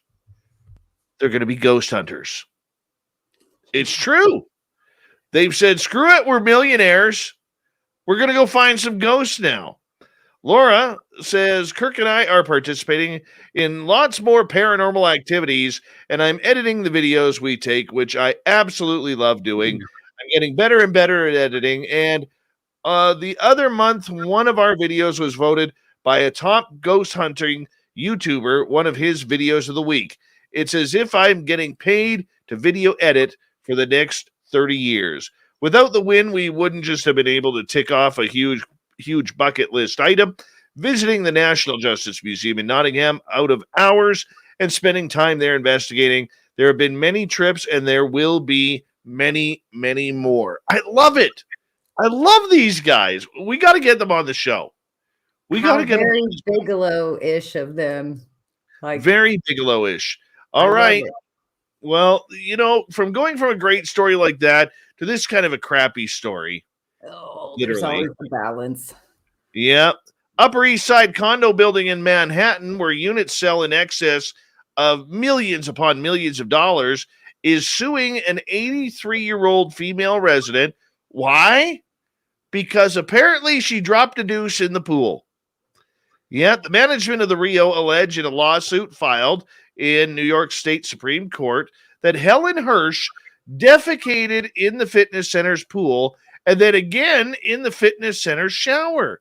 They say as a result, the condominium was forced to shut down the fitness center's pool so it could be properly sanitized and to take the fitness center's shower out of use so that it could be cleaned and disinfected. The lawsuit also alleges that Hirsch screams and makes loud noises while using the gym and the pool, and has used the gym equipment in a wet bathing suit and failed to shower before the pool. Oh, the pity of this first world problem. Subsequently, she was banned from those areas, but the lawsuit alleges she's guilty of now pooping in the pool and the shower. Now, apparently there's lots of evidence. And she's like, No, I've never done this. Do they even have evidence? This is ridiculous. I was a doctor before, she added. Maybe I'm getting old. You know what? Talk about, I'm just going to say it. Some people, when they get up in age, they can't control their bowels. And you're going to take this lady to court over that? It's terrible. Terrible. Just shows what jerks people can be. Might be ageism. This never happens to me, though. Maybe it happens to you. Never happens to me. Texas antiques dealer bought a bust for $35 from a thrift store, only to later learn it's a 2,000-year-old Roman relic. Lori Young said she was out shopping at Goodwill in Dawson 2018 when she spotted the $34.99 price tag on the bust. The head was on the floor under a display table. It definitely looked old. It was carved marble. Young bought the 52-pound bust, brought it home, snapping photos of the statue, riding in the backseat of her car. She later learned and discovered it was a Julio Claudian era piece depicting Roman commander Nero Claudius Drusus Germanicus, also known as Drusus Germanicus or Drusus the Elder. Probably the coolest thing I'm ever going to find, Young says. The most special, I hit the lottery here. There's no word on what it's actually worth. And finally tonight, a man arrested by police in Florida attempted to give out a fake name, but opted for his fake name to be Tyler Durden. Clearly, he forgot the first rule of Fake Name Club, which is try to make it a little bit more believable. The 44-year-old was pulled over in Dunedin during a traffic stop where police found a 9mm handgun, ammunition, and a trafficking amount of drugs in his car. Discovering the firearm and drugs, which included heroin, cocaine, methamphetamine, marijuana, and Xanax, police officers asked the man his name, and he drops a Tyler Durden from the 1999 flick Fight Club, portrayed by Brad Pitt. That's never going to work. It's never going to work at all. Thank you, Nicole Sakach and John Hudson, for the UFO report. Thank you to Shirky Poo for the incredible news, even the poopy stuff. And, of course, Swamp Dweller for another amazing couple of stories from the swamp. And our guest tonight, Arkeith Andrews, with the ET Connection. We got Mr. Ron Bumblefoot Thal rocking in the background with Little Brother is Watching. Bumblefoot is the official music of Spaced Out Radio, rocking us in and out of every single show.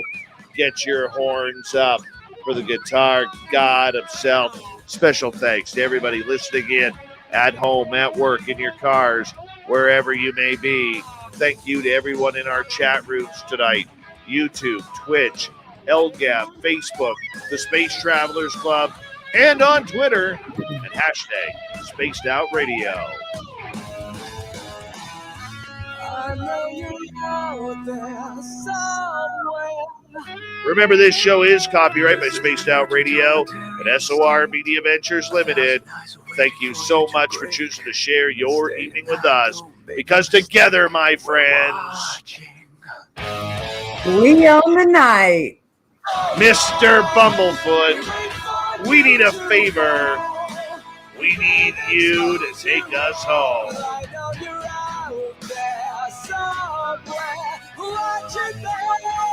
Yes, the Woo train has docked for the night. But soon, my friends, we shall ride again. Your seats are always available. Your tickets never expire. And if you want to bring a friend, we've got room for them too. Good night.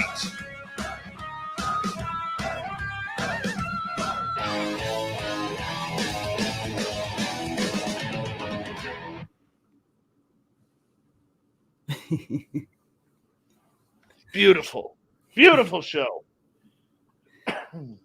Buster's dancing along with Bumblefoot over here. He's like, as he should. As he should. I'll be right back. No problem. What do you say there, Fedora? Shake, shake, shake, Fedora. Shake it all the time. Shake, shake, shake. Stuff, man. Oh, yeah. So I mean, you gotta be having fun with this Canadian news, right? I mean, it's like, I know technically you should never be part of the story, but it's still got to be a little bit like just kind of a kick for you, right? I got tipped off to it last night during the show, and it was okay. How do we react to this? You know, and what are we gonna do? And Daniel Otis worked really hard on that story,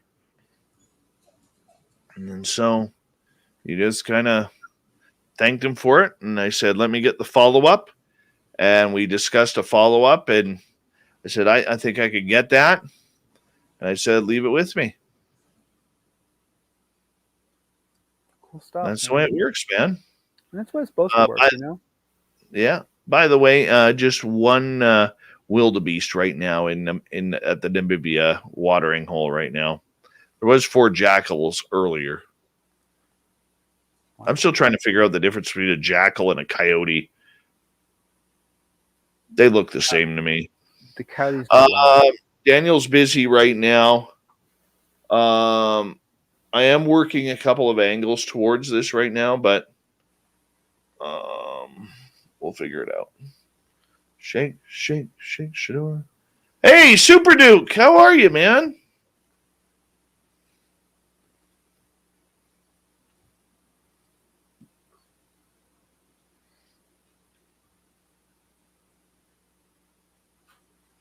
Yeah, you know, the thing I find interesting about that Costa Rica thing is that it falls to the same category of what I brought up the other day, which is what is the value of repurposed, reprocessed, or recently released very old footage?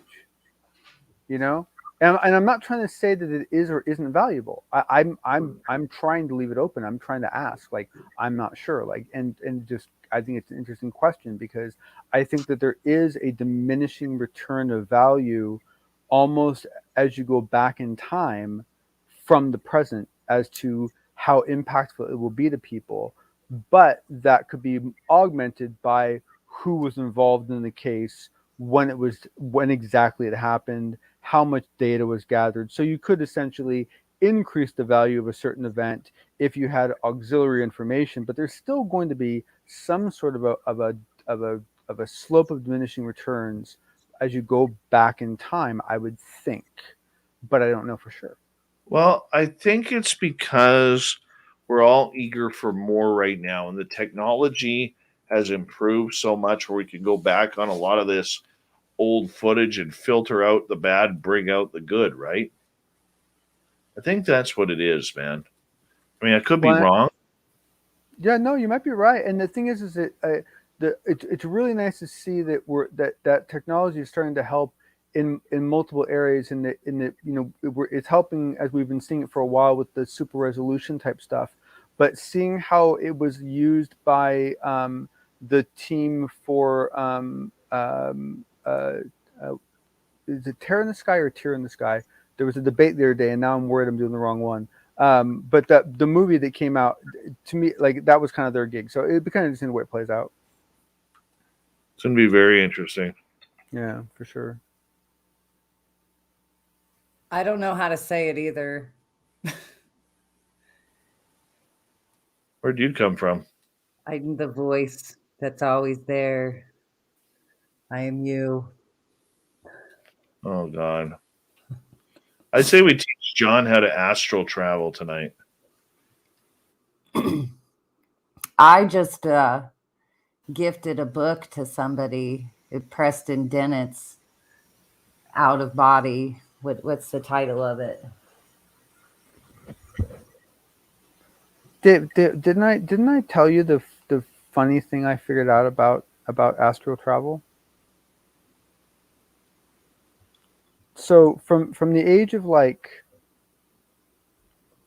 so first off, I first started trying to do this when I was about 11. Okay? Because I had an aunt that did it all the time for fun. And she would come over to the house and she'd tell us stories. So that's what got me to try. And so I started trying when I was I never thought I succeeded. Not that true. One time it felt like I flew above the house, but I couldn't tell if it was a dream or not. But one of the things that happened was that I started developing a problem with jumpy legs, and I developed this problem where I couldn't lay on my back anymore, because every time I laid on my back, my legs would start feeling like they were going to, like I was going to jump out of my skin, right? And so basically, starting around the age of 17, 18, 19, I started having to train myself to sleep in my stomach, because I couldn't handle it. Like I couldn't sleep, So then fast forward, 20, 30 years. And I'm, reading one of William Bowman's books on astral travel, and I'm doing his little exercise, and I discover that feeling that I was getting all the time, that I basically spent all my life trying to avoid, is the exact feeling that you're supposed to be looking for when you start to astral travel. Wow. That explains a lot. That explains why I sleep on my stomach then. And I even experimented with this in that one. So normally I can't do it very well, because for me, I have to have about 3 consecutive nights of good sleep to be able to really do it. Otherwise, yeah. Otherwise, I'll just drop into real sleep, right? But if I've gotten enough sleep, which doesn't happen very often, if I lay on my back and that feeling starts in my legs, what I did as a kid is I would try to hold my legs still and see what would happen, but I couldn't do it. I would have to move my legs. I couldn't do it. I have to move my legs. I think a lot of it now horrible. they talk about like experience or symptoms, and that's one that gets brought up as like restless leg syndrome. Well, but here's what's interesting. I agree. It does. Like night terror level. You know what I mean? Where it's people get night terrors, but there is a difference. Right. But the thing that was interesting is that then I experimented with it, and I felt the jumpy legs that I knew very well. And this one time, instead of fighting it, I took control of my breathing, and I calmed myself down, and I let it go, and then I actually invited it into the rest of my body. And within about 10, 20 seconds, my body suddenly felt like this heavy, sludgy, sort of like uncomfortable, like outfit that I wanted to get the hell out of as fast as I could. And so that's how I figured out that essentially this whole jumpy leg thing that I've been fighting my whole life is essentially the exact same thing that all you crazy people use to do your astral travel stuff. I don't get the leg thing. That's not all us crazy people. No. It's different. It's called. It happens in different body parts. It happens in different ways. Some people call it vibrations in the best way possible too. Some people call absolutely. Some people call it. I've heard it called I've heard it being called like your nerves are on fire. I've heard it referred to as feeling vibration. A vibration that then starts like a very small vibration and then increases. I called your moment the dip. It's like you dip into that. I didn't know what that dip was until I heard it explained in this astral travel sense. And honestly, who really broke it down kind of hardcore for me, besides Preston Dennett, is Grant's other assistant, Desta. It's one of her very few interviews that she's given, because she doesn't talk a lot about her stuff publicly. Oh, it's a shame. And she explains this technique of like dropping into theta state, and just the way she describes it all just makes these little nuances of, oh my God, I'm already doing that. Like she's brilliant in that respect. And I know she's very shy about it. So Des, I'm sorry if this floods you with any and that was sorts actually of questions, but that was an interview that got published. yeah, she I'll has go check very that out. few that are out there. I can't no, remember whose show it was on, but it's like, No, you know, that's why I was trying to get her to talk to me online because but it is out there. I'll send it to you. Yeah. No, and the thing is, what's lovely about that is that you know, people they can poo-poo all over it they want, but the truth of the matter is that the really amazing thing about binaural beats is you can microwave oven a brain state. Like, you don't have to be a yogi for 15 years if you want to get into theta. Well, put these earphones on, right? There's also a big, I can't say big. There is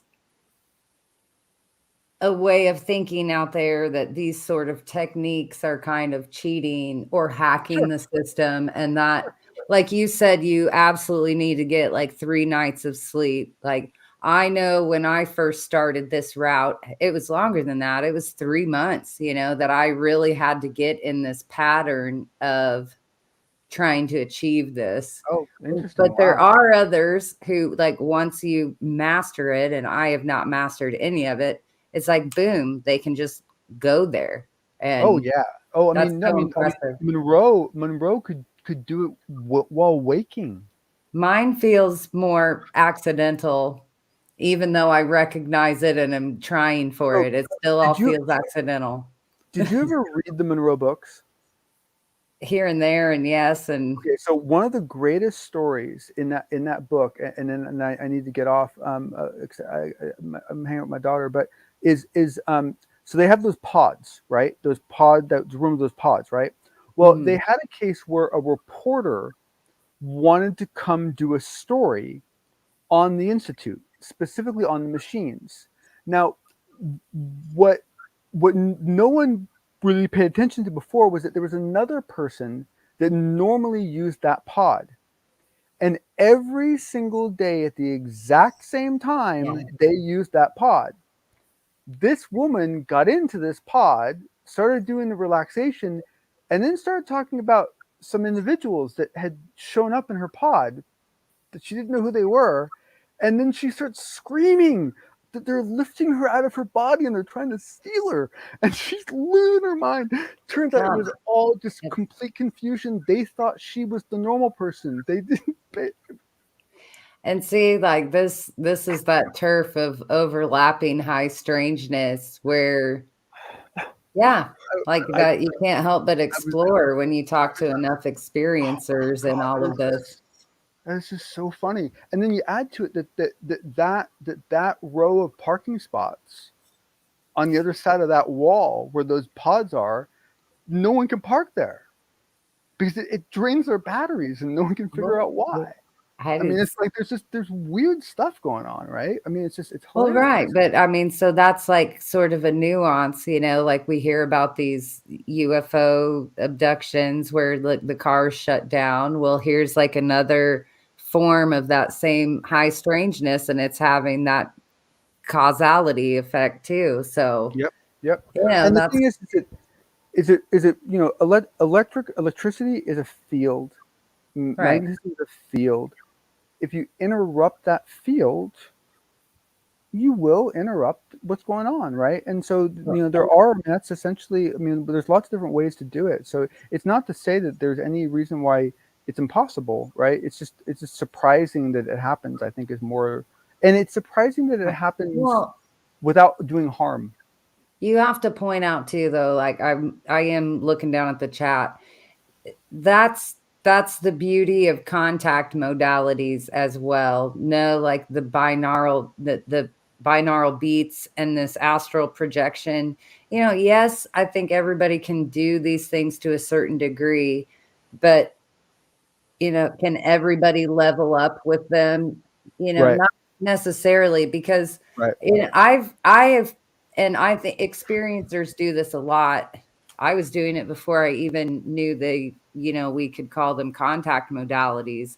It's like you try to find these avenues, And some of them don't work, some of them don't work for Yep. you the way the protocols are laid out, for other people. That is a lot of it being so personal, as you can tweak and toy with these Absolutely. heist type contact experiences. So Absolutely. yeah. So agreed. So agreed. Right. And look, I'm so sorry to do this, Joe. I was going to wait till Dave came back, but I've got to jet because my little one's falling asleep. So, everyone, thank you so much for hanging out.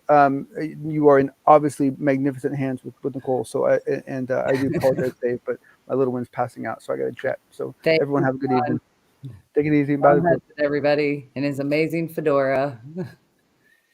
Now it's time for the Nicole and Dave's Chair Show here on Spaced Out Radio. Okay, YouTube, let me tune into your chat room real quick, see if we have any questions scrolling up.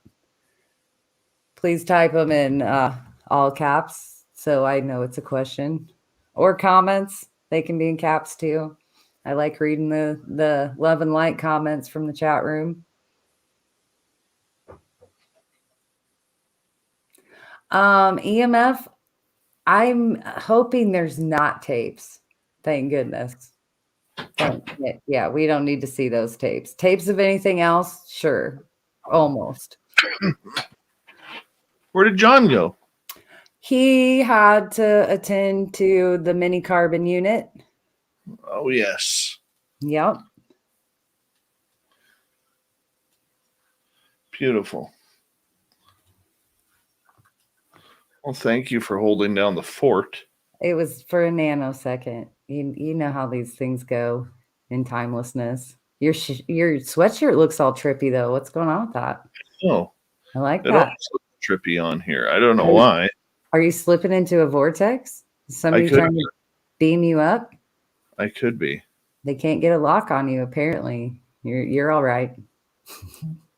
No. Did you hear this rumor that's going around, brought on by Stephen Greenstreet, about apparently Lou Elizondo has a blacklist of people not to communicate with regarding UAP.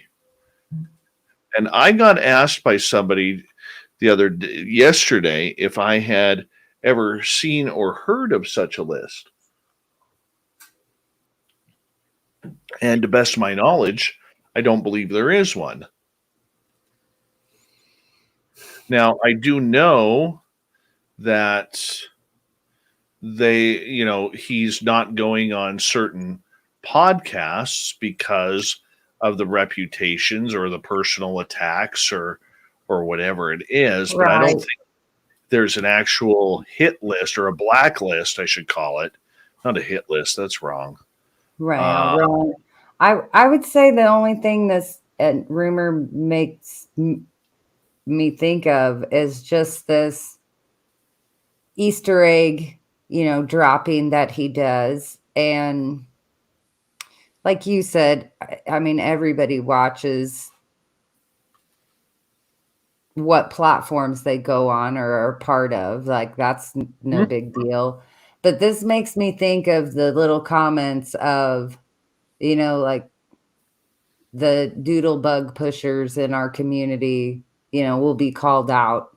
Who those may be, he's always left so open-ended because, I don't think he wants to incite any more of, us turning on our own or cannibalizing ufology, but we all know there's people out there that we don't necessarily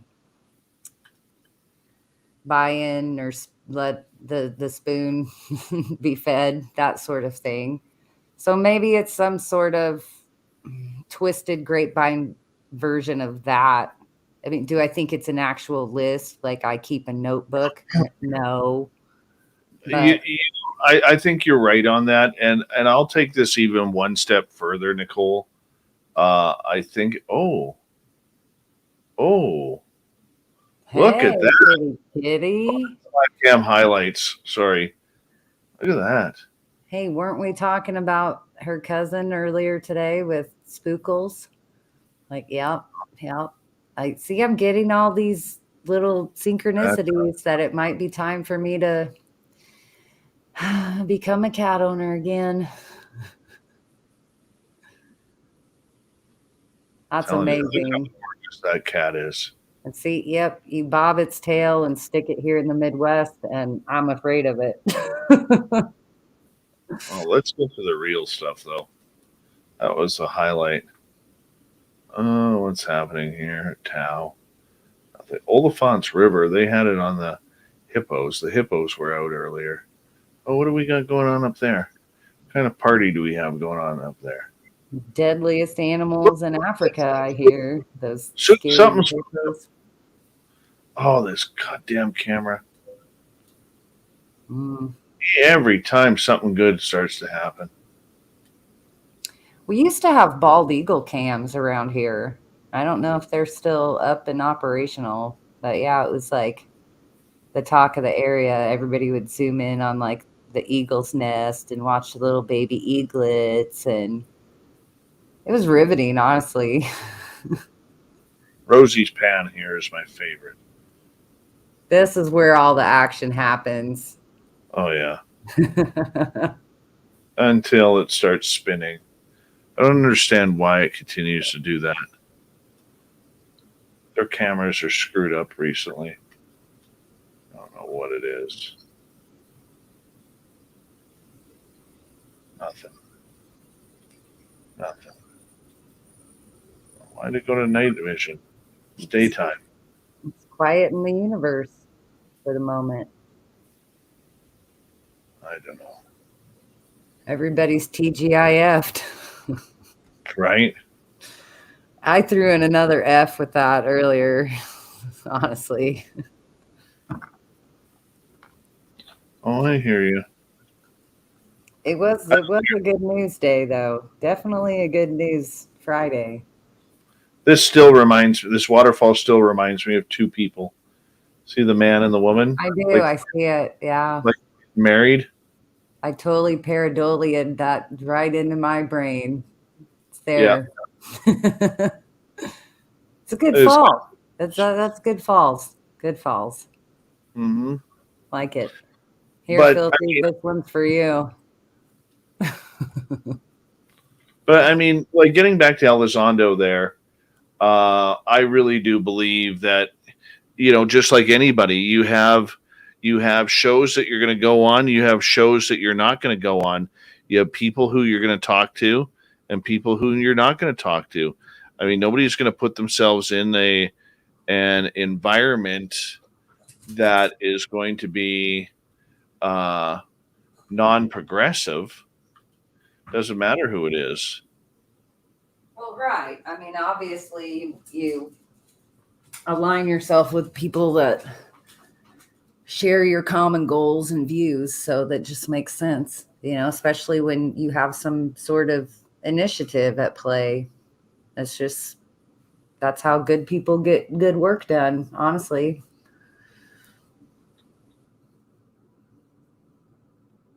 Come here, dog.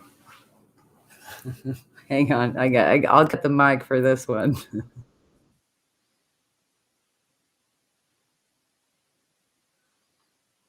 Hold on, guys. I gotta do this here for a quick second.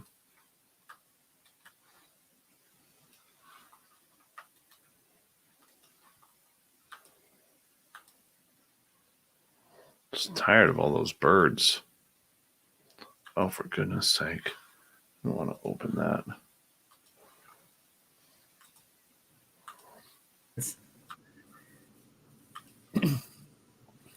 Yeah, so I don't believe for a second that it's happening. And like I'm in a private chat group. Graham Rendell is speaking about it right now, and he agrees. Oh, nice. Yeah. And Graham's pretty tapped in. Yeah, Graham's good source, good people, good brain behind that name. Since we're rhyming tonight, we put the woo and you was my favorite rhyme of the evening. It's what we do around here. That's how we roll. So how you feeling about my official first 2 weeks? How's that going for you? It's going good. I think it's going good. Hanging in there? But I think we have to announce something Monday. Ooh, I like Monday announcements. I think we need to announce something fun on Monday. Ooh, even better. It gets rid of the manic Monday, Yeah. Monday. I think it's going to be good. I think that it's going to be excellent. And I think it's going to involve our fans. Ooh. Yeah. Yeah, don't say anything else. Well, we'll leave it at that. Yep. That's a classic Grant Cameron move. You got to leave the little hook right at the end. You have to. Yep. Have to. Got to keep them wanting more. Boy, what a beautiful thing. I think this announcement might involve a certain email that we both received. No. No. Oh. No, this was something that was discussed in Las Vegas about what can we do to make to give back to our fans. Oh. Yeah, we'll leave it at that. It's not the coax cables. They didn't finally come No, in. not everybody gets a free piece of coaxial cable. That's right. That. Honestly, mine has disappeared. I think it's gone to Invention Land. It'll be back. I'll find it. Oh, what do we got? Hey, mini tree of life there. What's going on? Well, originally we had some either rhinoceroses or water buffaloes in this area, but they've seemed to disappear. I'm trying to figure out what's over here beyond this pile here, which I believe that pile would be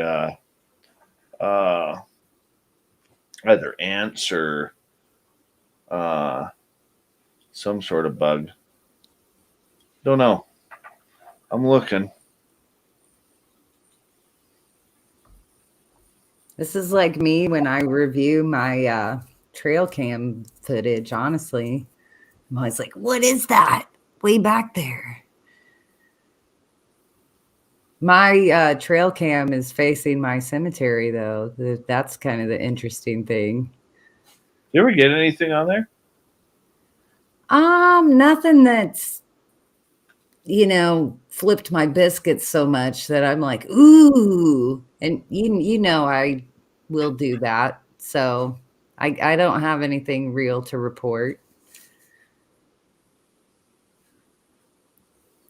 When I do, I will. That sort of thing. Mm-hmm. Honestly, it was one of your guests that laid it out beautifully for me, and his name's not ringing any bells with me at the moment, but he said I wouldn't get a lot of action filming over a cemetery because those beings are laid to rest. It's kind of like they're not disturbed souls in a sense. But I don't know. I look at those kind of markers as almost like that direct link of where they can come back to. I don't know if that's a voodoo-ish thing. But I go to the grave sites and talk with ye old family members. So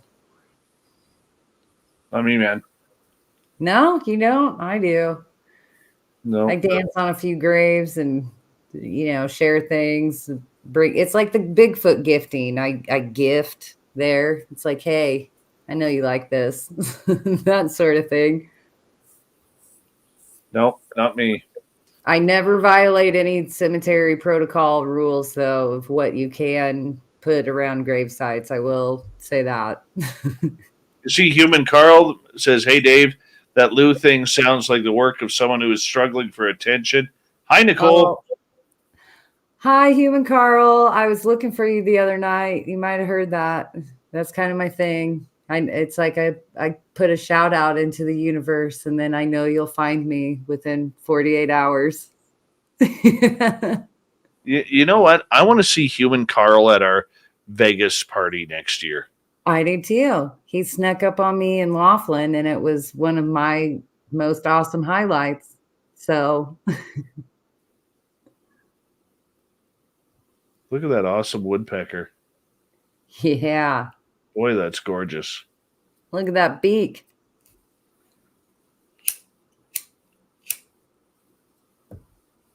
Look how beautiful that bird is.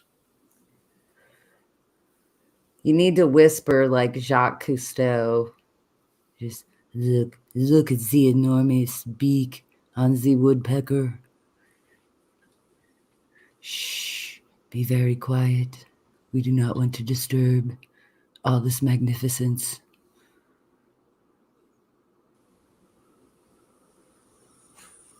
All right. All the downloading is done. That is gorgeous.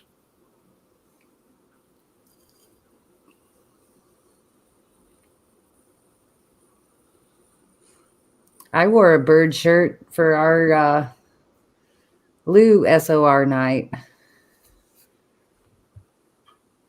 Kind of my homage to the Avery years gone by.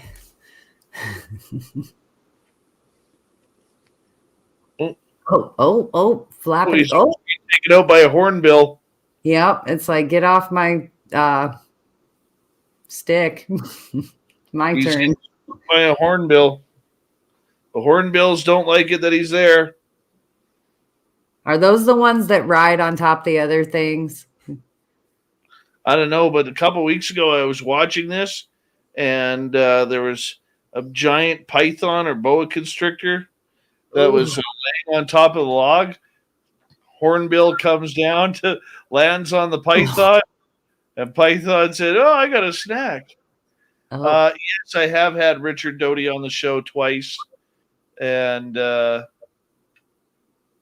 both intense shows. You know, the unknown.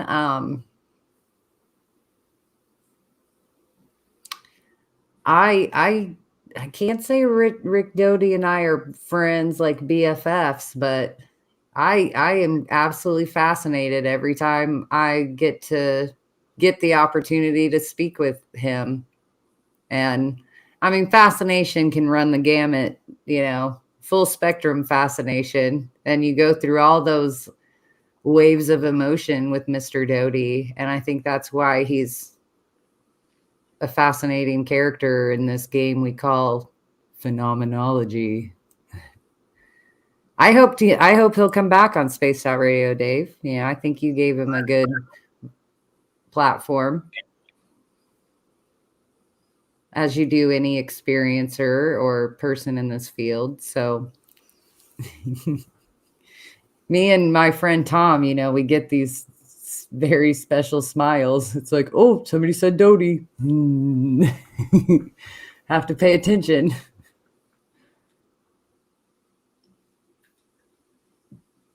Controversial, yes.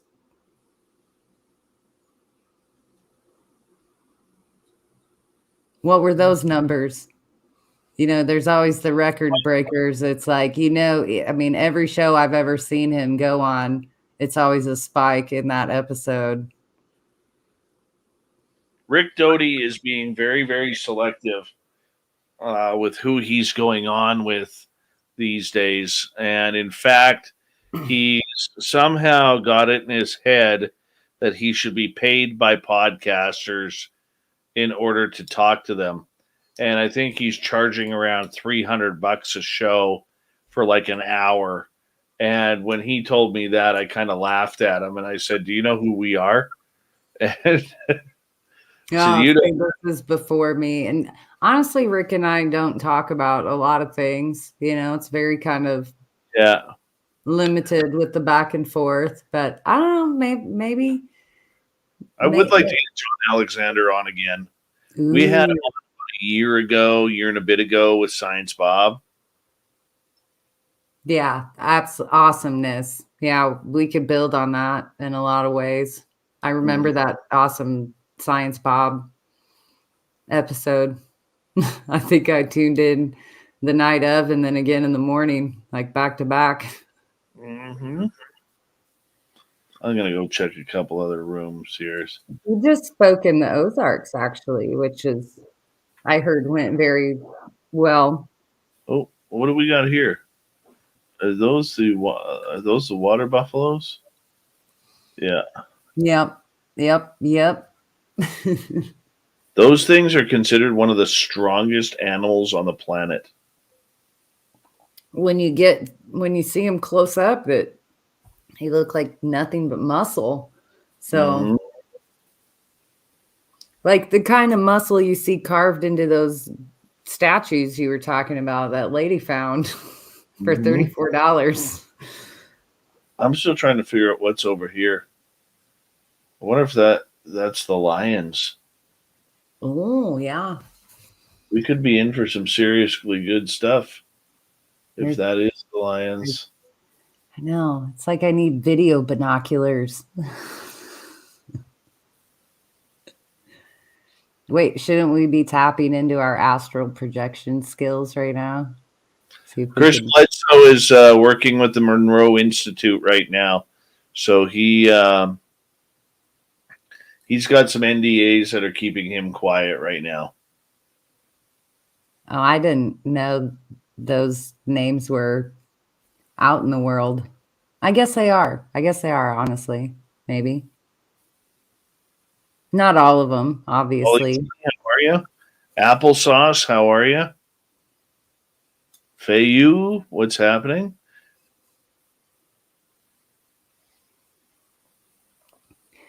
Yeah, honestly, the Monroe Institute and things coming out of Rice University are very exciting right now.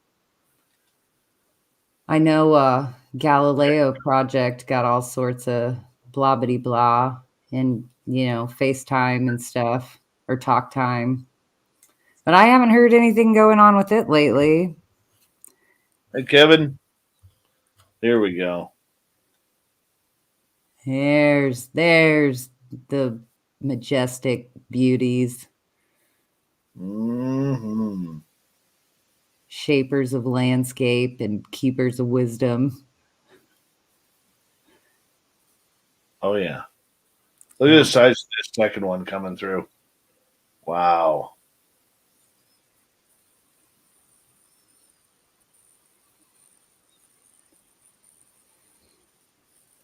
Oh. Had to shake it for you.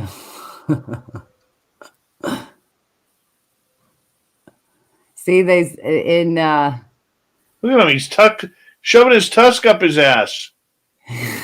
I think that's a get moving move. I don't think that was up or in. That was around.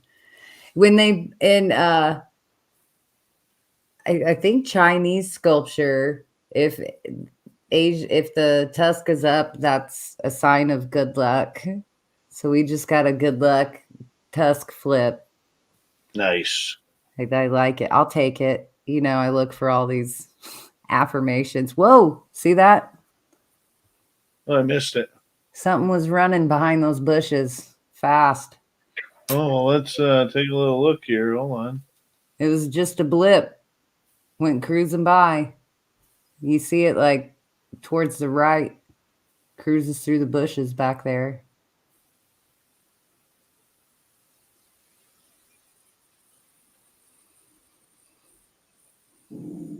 This is real time right now.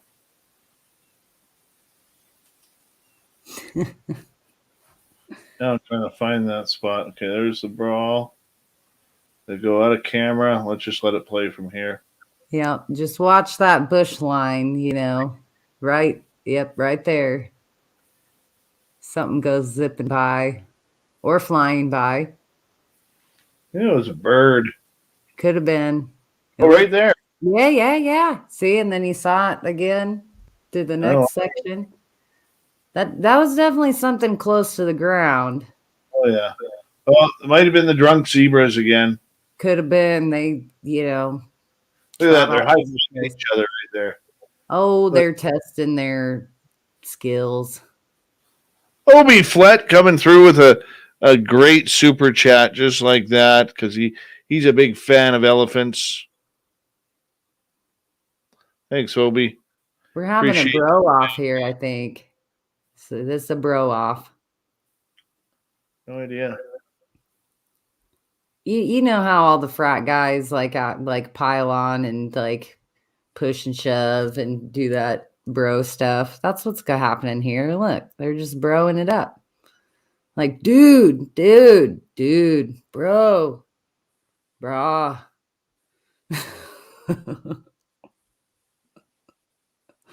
You know I'm right.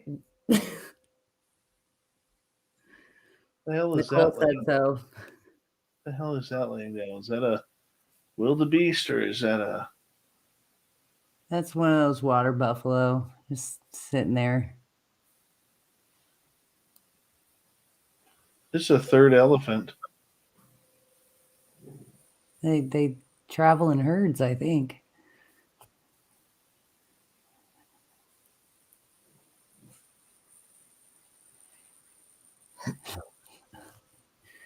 Drunk zebras on the move. Oh yeah, the drunk zebras.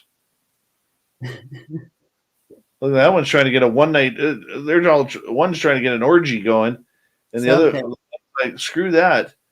You know, I wanted to get with you last night. You told me I was ugly. It's like they're playing a game of tag.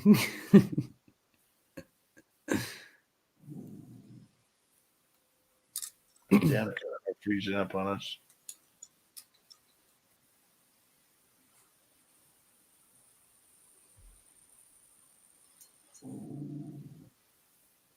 Well, I'm going to go to bed. I'm tired. It's that time. I think that spinny circle is my brain.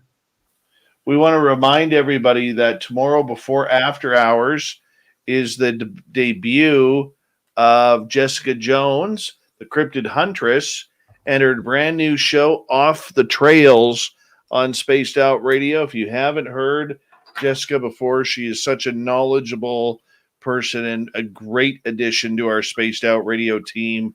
And over the next couple of months, you might see more additions coming through, probably by summertime. Nicole's putting together some stuff. So you just got to trust her. Don't listen to me. Well, we got stuff in the works. You know, that's what's going on. We want to, Dry Toast, the best name on YouTube.